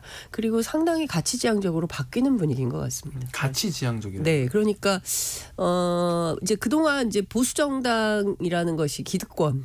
그다음에 부자 뭐 이런 이미지가 있었는데 이제 그런 방식보다는 조금 더 좀 뭐랄까 지형을 좀 넓혀가지고 앞서 이제 인터뷰에서도 얘기하던데 뭐 기후 문제라든가 뭐 저출생의 문제라든가 이렇게 여러 가지 담론들을 좀 미래의 세대가 담보할 수 있는 수준으로 좀 바꿔야 되는 거 아니냐라는 생각도 하는 것 같고요. 그래서 굳이 보수 정당이 아니라 뭐 노회찬의 정의당부터 그다음에 민주당 뭐 여러 가지 보폭을 넓혀서 만나는 것 같기도 하더라고요. 보니까 문재인 정부 청와대 인사들도 만나는 것 같아요.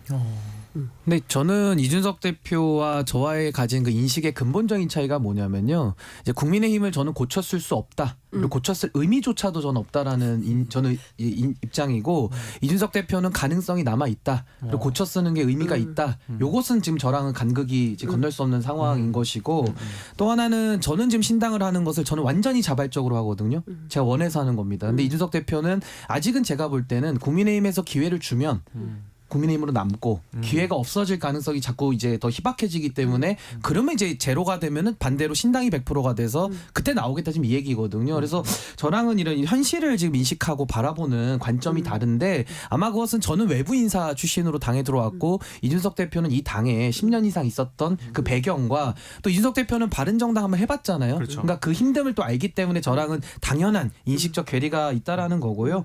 무엇보다도 사실은 지금 이준석 대표는 피해자 얘기를 많이 합니다. 뭐 아까도 학폭 피해자 이야기를 네, 하면서 맞아요. 이제 본인을 피해자에 비유를 하는데 저는 그런 부분도 좀 생각은 다릅니다. 지금 결국에는 이 정치의 영역에서는 누가 일방적 피해자 가해자 구도로 해석하기 매우 어렵거든요. 그래서 저는 피해자기 때문에 원상복구를 해라라고 당에 요구하기보다는 오히려 더 공세적으로 오히려 더 나와서 저는 국민의 민심을 얻고 정치를 하는 것이 더 바람직하지 않냐. 한국 정치엔 그것이 더 바람직하지 않냐. 저는 그런 생각을 가지고 저는 있습니다. 이제 신인규 변호사의 저 포인트가 굉장히 중요한 포인트라고 생각을 하는데요. 사실은 대한민국의 이제 선거제도가 굉장히 오랫동안 양당 체제로 이제 구축이 돼 있고 이것을 깨자 균열을 내야 된다. 그래서 제3지대 그러니까 사실상 뭐 정치개혁 운동 뭐 이런 차원에서 뭐 정의당 과거의 민주노동당이죠.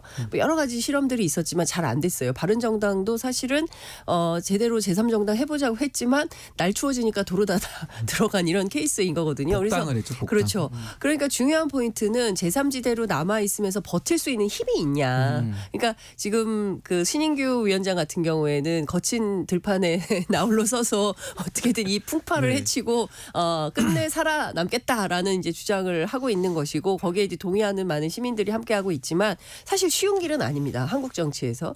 그렇기 때문에 이준석 대표는 그렇지 않고 조금 더 좀 그 신 변호사보다 좀 더 쉬운 길을 좀 선택해 보려고 하고 그것이 근데 그 이준석 대표도 세게 붙겠다라는 마음은 확실한 것 같아요. 그래서 기왕에 시작하는 거 영남에서 한번 세게 붙어보겠다. 네. 예, 이 일종의 이제 험지 출마가 네. 되는 것이죠. 이제 그런 차원에서 뭐 신인규, 이준석 이런 사람들이 밖에서 어떤 큰 흐름을 만든다고 한다면 그리고 끝내 이분들이 어떤 연합이나 연대의 모습을 보인다고 한다면 좀 새로운 형식의 제3지대 출연이 가능하지 않겠나라는 생각을 해봅니다. 근데 저는 그 연대 면에서도 제가 좀 생각이 다른 부분만 오늘 자꾸 말씀드리게 네. 되는데 네네.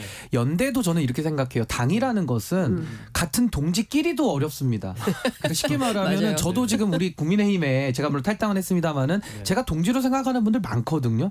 동지예요. 근데 그분들하고 당을 같이 하는 것이 어렵고 생각이 안 맞으니까 이제 저도 혼자 나와서 이제 밖에서 하겠다는 건데 그러니까 그만큼 동지끼리도 생각을 같이 맞춰서 당을 한다는 것이 너무 어렵습니다. 그렇죠. 그리고 과거에도 바른정당도 실패했고 또 바른정당과 바른미래당 그건 또 다르잖아요. 맞아요. 국민의당이 결합되는 형태인데 결국은 다 깨져서 산산조각이 났거든요. 그러니까 이준석 대표 말씀하시는 것은 아마 상식을 기반으로만 한다면은 대화만 통하면은 누구라도 다 함께 품을 수 있다지 이런 얘기인데 저는 그 부분은 좀 생각이 달라요. 왜냐하면 국가는 통합적으로 운영되는 게 맞습니다만은 정당이라는 것은 같은 뜻을 갖는 사람 중에서도 일부들이 정말 굳건하고 결연한 의지를 갖는 사람들끼리 가도 어렵다라는 생각이고 결국에는 선거연대나 여러 가지 다른 그렇죠. 형태에서의 연대나 협친을 할 수 있겠지만은 당을 다 진영이 달랐던 분들 뭐 비명 또 전 문재인 정부 청와대 인사 뭐 정의당 다 섞어가지고는 외연의 스펙트럼의 확장성은 보여줄 수 있지만은 그 당이 과연 코어십이나 이런 것들이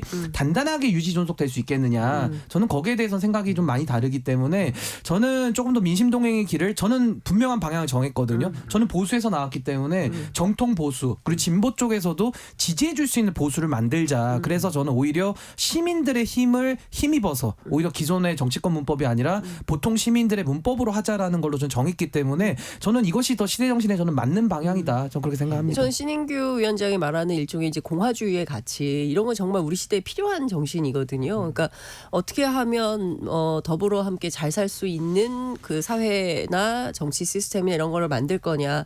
특히 격차가 너무 심각하니까요. 이 격차 해소를 위해서 어떻게 할 거냐. 그러니까 저는 저런 생각을 갖는 사람들도 있고 또 굉장히 레디컬한 분들도 있잖아요. 이분들이 정치의 무대에서는 연합 정치 뭐 다양한 그 현안들에 대해서 연합 정치 모델을 만들 수 있다고 생각하는데 지금은 그게 불가능해요. 양당이 공고하고 민주당이나 국민의힘 아니면 다른 정당은 사실 서기가 굉장히 어려워서 이번에 선거법 개정이 어떻게 되느냐가 굉장히 중요한데 아직도 결론을 못 내고 있는 맞아요. 이런 상황이거든요. 그래서 병립형으로 갈 건지 아니면 연동형 비례대로 갈 건지에 따라서 또 다른 위성 정당의 출현 이런 것도 뭐 명약 관한 이런 상황이기 때문에 이번에 정개특위가 굉장히 중요한 키맨이 될 수 있다 이런 생각이 좀 듭니다. 지금 뭐 당끼리 병립형 하기로 약간 밀실 합의했다는 소문도 들리고 하니까 소문도 들렸는데 또 민주당이 아니라고 부인을 하고 그러고. 있고 이재명 대표의 결심이 아직 안 섰다라는 얘기도 나오고 있고 뭐 갔다가 도로 왔다는 얘기도 있고 뭐 다양한 설들이 국회 주변에 돌고 있습니다. 그러니까 이게 양당 기득권인데 서로의 이익만 그러니까요. 맞으면은 이럴 땐 합의를 잘 이뤄요. 그러니까 저는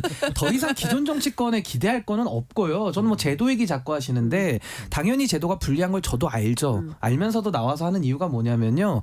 제도를 결국 고치는 분들도 제도권에 있는 분들이 고칩니다. 근데 그분들이 할 생각이 없고 지금도 보듯이 양당 적대적 공생관계라는 것이 정치 혐오를 불러일으켜서 오히려 국민들로부터 정치에 관심을 멀게 만들고 본인들이 또 더 하겠다는 거거든요. 근데 그분들한테 무슨 제도적 개선을 기대를 합니까? 그래서 저는 오히려 불리하지만 그럼에도 불구하고 민심이 등에 없는다면은 저는 저 견고한 기득권도 언젠간 깨진다. 그래서 제가 지금 30대 후반인데요.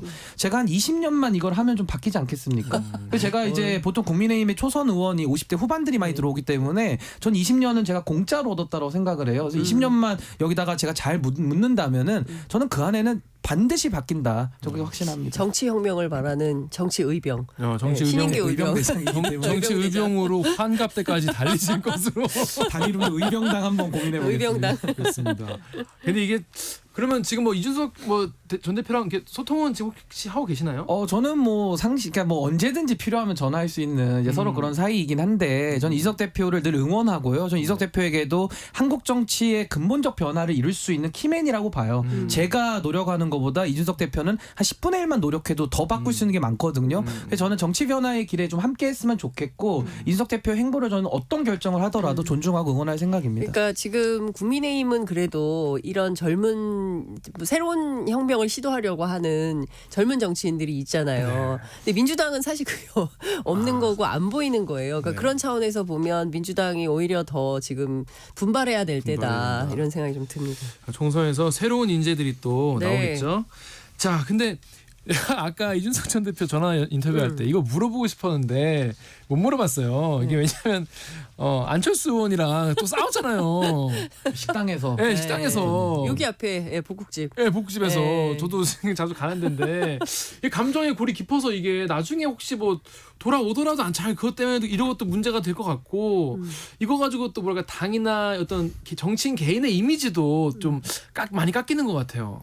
근데 제가 이렇게 보면 그 이준석 전 대표하고 안철수 의원은 잘 맞는 캐릭터는 아닌 것 같아요. 스타일이나 이런 정치하는 거나 이렇게 보면 누가 봐도 약간 그래. 톰과 제리 이제 그런 느낌이 좀 나는데 안철수 의원 같은 경우는 이준석 전 대표한테 약간 너는 나에게 모멸감을 주었어. 뭐 이런 뭐 건강 얘기하고 뭐 이제 이런 것에 대해서 굉장히 불쾌감을 느끼고 있고 그의 태도나 이런 걸 볼 때 강서보궐 선거 끝난 다음에 누가 보더라도 이것은 이준석 전 대표의 책임이 아님에도 불구하고 안철수의 혁신, 이준석 제명 뭐 이렇게 나온 거 아니겠습니까? 근데 이런 걸 보면서 이준석 전 대표는 왜 나한테 그래요? 제가 뭘 잘못했다. 딴 데 가서 따지세요. 이제 이런 주장을 하면서 서로 갈등이 막 이제 있다가 마침내 식당에서 이게 터진 거죠. 예, 옆에 세 팀이 있었대요. 안철수 대표도 그날 기자들하고 밥 먹고 이준석 전 대표도 기자들하고 밥 먹고 그리고 서범수 의원인가요? 그분도 이제 기자들하고 밥 먹고 있었는데 서범수 의원이 제일 힘들었을 것 같아요. 중간에서 야 이거 일어날 수도 없고 앉을 수도 있고 어떻게 해야 되냐. 좌불안석이네요. 좌불안석 뭐 이런 건데. 근데 저는 여기에 대해서 논평하기가 조금 그런 게 이게 참 여러 가지 저는 이 사안만 놓고도 방송에서 많이 소비되잖아요. 네. 근데 참 안타까운 게 뭐냐면은 일단 그 식당은 좀 리모델링을 좀 잘 하셔가지고 방음을 좀 해주셨으면 좋겠다는 생각이 들고 그러니까요. 무엇보다도 사실 이 싸가지론이나 태도론이라는 것이 저도 불편한 게 있습니다. 결국 젊은 정치인들 입장에서는 뭘 문제 제기만 하면 너 싸가지 없다, 너 태도가 나쁘다, 태도가 불량하다 이러니까 대화가 안 되거든요. 마치 우리가 싸움에서도 너 주민등록증 내놔봐라 이거랑 몇 비슷한 살이야? 거예요. 몇 살이야? 그래서 저는 이준석 대표가 지적하는 태도론과 싸가지론을 100%로 치환해버리는 저는 그 논쟁에는 저도 거부하고 반대하는데 문제는 싸가지론과 태도론도 정치의 저는 일부고 명백한 부분이라고 생각을 해요. 그러니까 이걸 또 빼놓고 얘기할 수는 없습니다. 형식이 내용을 또 담기 때문에 말을 하더라도 같은 말을 해도 상대방을 배려하고 존중하면서 말하는 게 저는 매우 중요하다고 저는 생각은 그럼요. 하거든요. 그러니까 톤앤 매너라고도 하죠. 그래서 이 부분은 조금 더 싸가지론을 부분으로서 이해하는 부분도 좀 필요하다고 보는데 결국에 안철수 의원은 대선 후보를 몇 번 지냈던 국가적인 지도자의 급에 있는 인사고요. 이준석 대표는 당의 대표, 그것도 여당 대표까지 지냈던 의전설 7입니다. 그래서 저는 이런 두 지도자급에 있는 분들이 본인들의 사감을 가지고 지금 이러고 있는 거거든요. 저는 그 사적 감정에 대해서 국민들이 모를 권리도 있다고 생각해요. 근데 그거를 방송에 나와서 계속 그 얘기를 하고 또 방송에서는 싸움 붙이는 걸 좋아하다 보니까 이걸 소비시켜가지고 국민들로부터 자꾸 이렇게 여론을 얻어가려고 하거든요. 전 이런 움직임은 정말 모두가 이건 좀 그만해야 되는 거 아니냐. 두 분이 사적 감정 불편한 거 왜 다 알아야 되죠? 근데 전 국민이 다 알아버렸고 이제 이게 무슨 드라마 내지는 무슨 시트콤처럼 이거 맞아요. 보는 걸 국민들이 뭐 즐기시는지 어떤지는 모르겠는데 저는 많은 부분에서는 국가 지도자급의 인사들은 좀 이런 건 안 했으면 좋겠다. 근데 그 생각이 듭니다. 말씀하신 대로 많이 웃겨졌죠. 사실 여의도 최근에 도는 얘기 중에 이 얘기가 제일 웃기다. 이제 이런 얘기들을 기자들도 하고 있는데 원래 그 밥 먹으면서 한 얘기는 회사 각사마다 정보 보고는 하지만 기사를 원래 잘 안 써요. 맞아요. 정보 보고는 올라오죠. 정보 보고는 다 올리지만 기사는 안 쓰는데 어느 회사 데스크가 야 이거 쓰자 이렇게 됐다는 거예요. 근데 말씀드린 대로 세 팀이 전부 다 기자들하고 먹고 있었거든요. 누구나 다 아는 얘기죠. 그러면 다 쓰자 이렇게 돼서 이게 굉장히 커진 이런 측면이 있는데 저는 언론의 책임도 있다고 생각합니다. 사실 기자들은 그렇게 듣는 얘기가 사실 굉장히 너무 많아요. 너무 많죠. 네, 너무 많아서 많아요. 그냥 사실 웃고 넘어가거나 네. 정말 그 카톡 이거를 정보 보고 올리면 나중에 그게 이제 찌라시라는 형태로 나에게 다시 돌아오기도 하고. 이거 내가 한 얘긴데. 그런 일 기자들은 그런 일이 누구나 종종 있는데 있죠. 이게 정식 기사화가 돼. 그러니까 이 얘기를 지금 이 정통 우리 그러니까, 시사 프로 최강 시사에서도 또 죄송합니다. 해야 되다 보니까 국민의 방송. 국민들께서 네. 좀 듣기가 좀 네. 불편할 수도 있다 이렇게 봅니다. 근데 이제 그게 이제 당의 어떤 이제 실제로 혁신이나 이런 거에도 악영향을 끼치거나 이런 우려가 드니까 이제 말씀을 드리는 건데 안 그래도 혁신이가 지금 이준석 전 대표 만나려고도 가고 어제는 이제 홍준표 시장도 만나고 네. 그러지 않았습니까? 되게 보기에는 굉장히 이제 광폭 행보 많이 하고 있는 것 같은데. 잘하고 있다고 보시는지 어떻습니까? 총평을 좀 해보자면. 저는 인효환 위원장이 열심히는 하시는데 무엇보다도 방향성이 더 중요하다고 생각을 해요. 옳은 방향으로 열심히 해야 성과가 나는 일이고 지금 특히 국민의힘의 혁신이라는 것은 매우 어려운 난제거든요. 근데 이것을 지금 인효환 위원장은 열심히만 하는 것만 지금 보일 뿐이지 어떤 성과나 이런 건 전혀 없다. 그리고 앞으로도 혁신이가 활동기한 60일이기 때문에 거의 한 3분의 1이 지나갔잖아요. 전 남은 기간에 더 힘을 받아서 나아갈 만한 그리고 동력조차도 확보하지 못했다고 보기 때문에 앞으로 남은 것은 인효환 위원장의 입에서 얼마나 더 많은 말실수술이 더 나올 것이냐 이것만 남아 있고 마치 그 김포 아젠다랑 비슷해요. 이제 국민의힘 입장에서는 뭔가 일을 열심히 하는 모습은 보이거든요. 근데 기사화되면 될수록 이게 뭐 이슈나 아젠다를 흡수하는 게 좋은 게 아니라 계속 국민의힘의 졸속적이고 내용 모순적인 체계 정합이 안 맞는 이런 모습만 드러내고 있어서 그 무능과 무책임만 지금 계속 더 입증되고 있거든요. 전 인효환 위원장도 앞으로 남은 기간은 본인의 그런 좀 정치력의 부재 뭐 이런 것들만 더 드러날 것이다. 저 이렇게 봅니다. 네, 그러면 지금 국민의힘 혁신위가 그러니까 국민의힘을 혁신할 때 뭘 혁신할 거냐. 핵심 의제가 저는 이제 세 가지 정도 있다고 생각하는데 대통령으로부터의 당무 독립. 그리고 두 번째는 내년 총선 앞두고 오픈 프라이머리. 그러니까 어떤 상향식 공천 제도를 하면 대통령이 개입할 수 없게 되는 거거든요. 그러니까 그리고 또 하나는 대통령을 향한 직원. 뭐 이런 것들이 좀 필요한 거예요. 월권이라고. 그러니까요. 그런데 이 부분에 대해서 일단 선을 긋고 그거는 나의 권한 밖이야라고 얘기를 하고 있고 있고 어찌됐든 영남 중진들 물러나라고 얘기를 하고 있는 것이고요. 윤핵관들 물러나라고 얘기를 하는데 사실 이 얘기는 지난 여름부터 나온 얘기고요. 이게 사실 대통령이 이제 윤핵관들 뭐 불러놓고 밥 먹으면서 당신들부터 헌신해야 되는 거 아니냐 뭐 이런 얘기가 있었고 그 자리에서 뭐 하겠습니다 한 분들도 있었지만 대답 안 한 사람도 있고 뭐 고민해보겠다 이런 정도 얘기한 사람들도 있었다는 게 또 돌고 있거든요. 그러니까 큰 틀에서 보자면 인유한 혁신위가 다 청소를 해놓고 그 다음에 이철규 인재영입위원장이 새로 다 뭐 윤핵관이나 아니면 검사 출신이나 이런 사람들을 쭉 꽂으면 그럼 결과적으로 이게 혁신인가? 원래 하려고 했던 그 민주정당의 질서를 파괴했던 과거에 이제 이준석 대표가 물러나는 과정을 볼 때 이런 게 옳은 것이냐에 대한 의문보를 계속 찍고 있고 그 점에 대해서 지난 강서 보궐선거에서 국민들이 심판한 거 아닙니까? 그렇게 하지 말라고. 근데 그 부분에 대한 내용은 하나도 없는 거예요. 그리고 주변만 때리면서 뭐 계속 일면 신문은 만들고 재밌잖아요. 홍준표 시장이 또 나와가지고 뭐 듣보잡들 뭐 얘기하면서 뭐 애들 뭐 이런 표현을 쓰면서 뭐 세게 얘기를 하지 않습니까? 그러니까 그런 측면에서 보자면 이게 본질적인 이슈를 본질적인 혁신의 담론을 건드리고 있는 것이냐 아니면 비본질적인 이슈들만 하고 일종의 정치 쇼맨십만 있는 거냐 이런 비판이 나오는 거죠. 그러니까 전 이거 같아요. 그러니까 지금 강서구청장에서 드러난 책임의 주체는 뭐 윤석열 대통령이니까 논외로 하더라도 김기현 당대표와 이철규 사무총장일 겁니다. 근데 지금 이뇨한 위원장이 전면에 나서면서 그 두 분이 싹 사라졌어요. 언론에서. 근데 여전히 김기현 대표는 당의 대표고요. 이철규 전 사무총장은 19일 동안 잠시 쉬셨다가 다시 인재영입 위원장으로 화려하게 복귀했거든요. 그러니까 이뇨한 위원장이 밖에서 다니면서 지금 제가 볼 때는 혁신이 아니라 시선 분산을 하는 거죠. 분산. 그러니까 시선을 분산시키면서 연막을 치는데 저는 이뇨한 위원장의 요즘 행동을 보면 이분이 인터뷰의 주체가 아니라 그러니까 인터뷰를 당하는 입장이 돼야 되는데 지금은요. 다니면서 무슨 유퀴즈 찍듯이 그런 다니는 시민들 인터뷰하듯이 앉아가지고 뭐 어떻게 생각하십니까 이러는 막 그 홍준표 시장님 또 신나셔가지고 막 이런 얘기 하시잖아요. 그걸 다 라이브 중계하잖아요. 네, 그러면서 또 이준석 대표에게는 만나달라 이러면서 또 부산까지 찾아가시고 그러니까 이런 식의 모습은 마치 진행자의 모습을 보는 것 같아서 본인이 진행자가 있는 쇼에 나와서 자신의 생각을 이야기하면서 혁신의 권한을 가진 주체로서 역할을 하셔야 되는데 지금은 인터뷰만 하러 다니는 거죠. 그래서 그러니까 이거 무슨 의미가 제가 있습니까? 취재하면 김기현 대표 최측근 같은 분들 뭐라고 얘기하냐면 어쨌든 혁신 현장 시켜서 잘해야 할 줄 알았는데 이분 관종 아니냐 그런 얘기를 자기들끼리 한다는 거죠. 지금 만나보는 사람은 누구? 김종인 위원장, 홍준표 시장, 뭐 이준석 대표한테 계속 만나자라고 유승민 전 대표님 만났고요. 그러니까 계속 그런 인터뷰를 따는 정치만 하고 있는데 지금 이뇨한 위원장은 그거 역할 하시라고 온 게 아니라 본인의 생각을 말하고 또 이런 최강시사도 나오시고 해가지고 국민들을 상대로 본인의 이야기를 하셔야 되잖아요. 그래서 언제까지 이렇게 인터뷰만 더 하고 다니실 건지 이건 그러니까 매우 방향이 안 맞는다고 봅니다. 큰 문제는 뭐냐면 이를테면 이런 겁니다.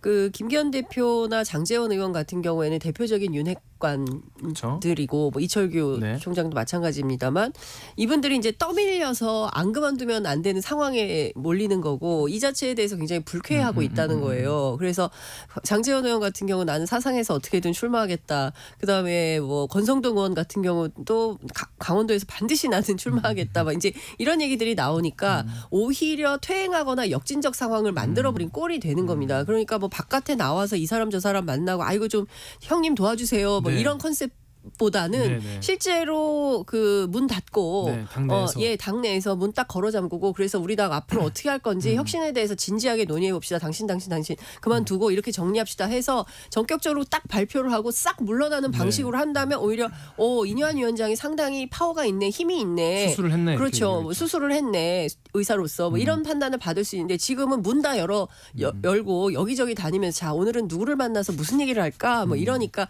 진짜 무슨 토크쇼 하는 것처럼 이렇게 되는 거죠. 유퀴즈 혁신이가 되면 안 된다 이런 말씀. 퀴즈는 그만 푸셔도 될 것 같습니다. 자 민주당 이야기 해보겠습니다. 장 기자님 그 비명계 의원분들 지금 셈법이 되게 복잡할 것 같아요. 일단 이상민 의원 같은 경우에는 뭐 한 달 내로 내가 거치 표명하겠다 이렇게 말씀하셨는데 지금 거기 분위기 어떻습니까? 일단 이상민 의원은 지금 어떤 상황이에요? 이상민 의원 뭐 엊그제 이제 길게 통화를 했는데 이분은 본인이 민주당에서 나는 사람 취급을 못 받고 있다. 이제 이런 스스로 이제 뭐 자괴감이 든다 뭐 이런 거고 제가 전화해도 이제 아무도 안 받아요. 뭐 또 하는데 그러니까 하여튼 민주당에서 항비하기 되게 어렵다라는 판단을 하고 있는 것 같고 새로운 모색이 필요한데 그런데 이준석 신당에 결합할 거냐 말 거냐에 대해서는 아직은 세모인 것 같아요. 세모. 예, 아직은 세모이나 마음이 움직입니다. 이런 문자가 오는 걸로 볼 때 마음 움직일 수 있죠. 예, 예. 마음이 움직입니다. 이런 문자가 오고 있습니다. 그래서 움직일 것 같다라는 몸까지 나중엔 예, 결국엔. 그럴 것 같긴 하고요. 그리고 또 민주당 당원들이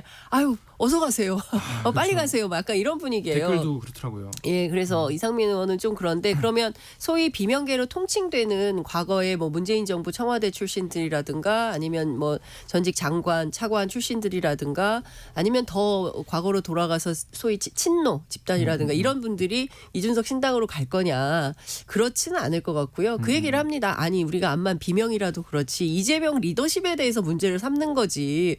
우리 민주당 싫어요. 우리 민주당 안 할 거예요. 절대 그거 아니다. 어제 김종민 의원도 그런 식으로 얘기하시더라고요. 아니 우리가 암만 그래도 그렇지 윤석열 총장을 대통령 만든 1등 공신 이준석 신당에 우리가 가겠어요. 그게 말이 된다고 생각하세요?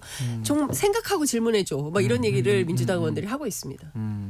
신 위원장님, 그러면 위원장님 같은 경우에는 지금 보면은 민주당이 지금 어떤 거를 좀 고쳐야 될까요? 이 뭔가 문제가 뭐라고 보십니까? 일단 뭐 근본부터 짚자면은 민주당은 180석을 가지고 그동안에 국민들한테 칭찬받을 일을 많이 못했죠. 그러니까 쉽게 말해서 힘을 가지고 근육 자랑을 좀 한다라거나 뭐 지금도 이제 남은 근육을 좀 더 쓰고 있는 모양인데 내지는 뭐 단식 내지는 장애투쟁. 그러니까 의석이 적은 사람들이 하는 방법을 아직도 쓰고 있고요. 또 태도의 면에서는 여전히 아직도 여당 같아 보이는 저런 좀 배가 불러 보이는 모습들이 국민들 보시기에는 좀 답답하시다. 그리고 윤석열 정부에 대해서 결국 견제를 잘 못하는 거고요. 그러니까 반성과 성찰이 없이 힘만 가지다 보니까 국민들 보시기에는 잘 못하네. 그러니까 오히려 국민의힘이 너무 못하는데도 국민의힘보다 더 가끔 지지율이 안 나올 때도 있는지 이런 지경이거든요. 그래서 저는 민주당도 마찬가지입니다. 국민의힘도 산업화 이후에 시대정신을 못 만들고 있고요. 민주당도 민주화 이후에 시대정신이 없어요. 그러니까 당내에서 뭐 아젠다를 넓히는 것도 필요하지만은 본인들이 어떤 시대정신으로 다음 미래를 열겠다라는 비전이 있어야 그 안에서 대안도 만들고 경쟁하고 설사 여당이 안을 못 만들어 오면은 야당이 안을 만들어서라도 운동장을 만들어서 더 뛰게 만들어야 되는데 지금 그럴 능력을 상실했다. 그리고 지금 뭐 박정훈 대령 사건이나 잼버리 문제나 여러 가지 정부의 실정들을 제대로 송곳같이 지적도 잘 못하는 거예요. 그러면서 이제 소리만 지르고 뭐 서류 집어던지고 이런 것만 하다 보니까 국민들 보시기에는 너무 좀 시대착오적이다. 좀 이런 생각 하시는 것 같습니다. 무능한 거죠. 예, 전반적으로 무능한 거고 도대체 169석이나 전반적으로 보면 180석이나 되는 의석을 가지고 뭘 했냐, 무슨 개혁을 했냐. 사실 이 연원을 따지고 가면 문재인 정부에 대한 비판도 나오는 겁니다. 그때 했어야지 방송법 같은 거, 노조법 같은 거 그때 했어야지. 그때는 뭐 하다가 이제 와서 검경 수사권 조정도 마찬가지입니다. 검찰 개혁을 할 것 같으면 초반에 세게 해서 문재인 정부 집권 초반에 세게 해서 마지막 단계에서는 마무리될 수 있는 방식으로 했어야지. 이거 하던 것도 아니고 아닌 것도 아니고 이런 방식으로 어설프게 하기 때문에 이건 개혁도 아니고 오히려 역공당하는 형국을 만드는 거 아니냐. 그리고 또 하나는 부자 몸조심 너무 심하게 한다. 선명 야당으로서 할 수 있는 역할들을 전혀 못하고 있는 거 아니냐. 의제 선점도 못하고 이런 비판이 나옵니다. 알겠습니다. 여기까지 듣겠습니다. 장신뉴스 장윤선 정치전문기자 그리고 신인규 민심동행 창당준비위원장이었습니다. 고맙습니다. 네, 감사합니다. 11월 9일 목요일 KBS 1라디오 최강시사 오늘 여기까지입니다. 저는 KBS 김기화 기자였고요. 내일 아침 7시 20분에 다시 돌아오겠습니다. 안녕히 계세요.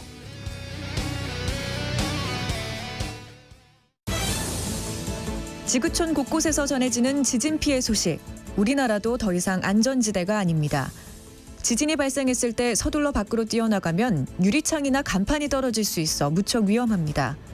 따라서 실내에서 작은 흔들림을 느끼면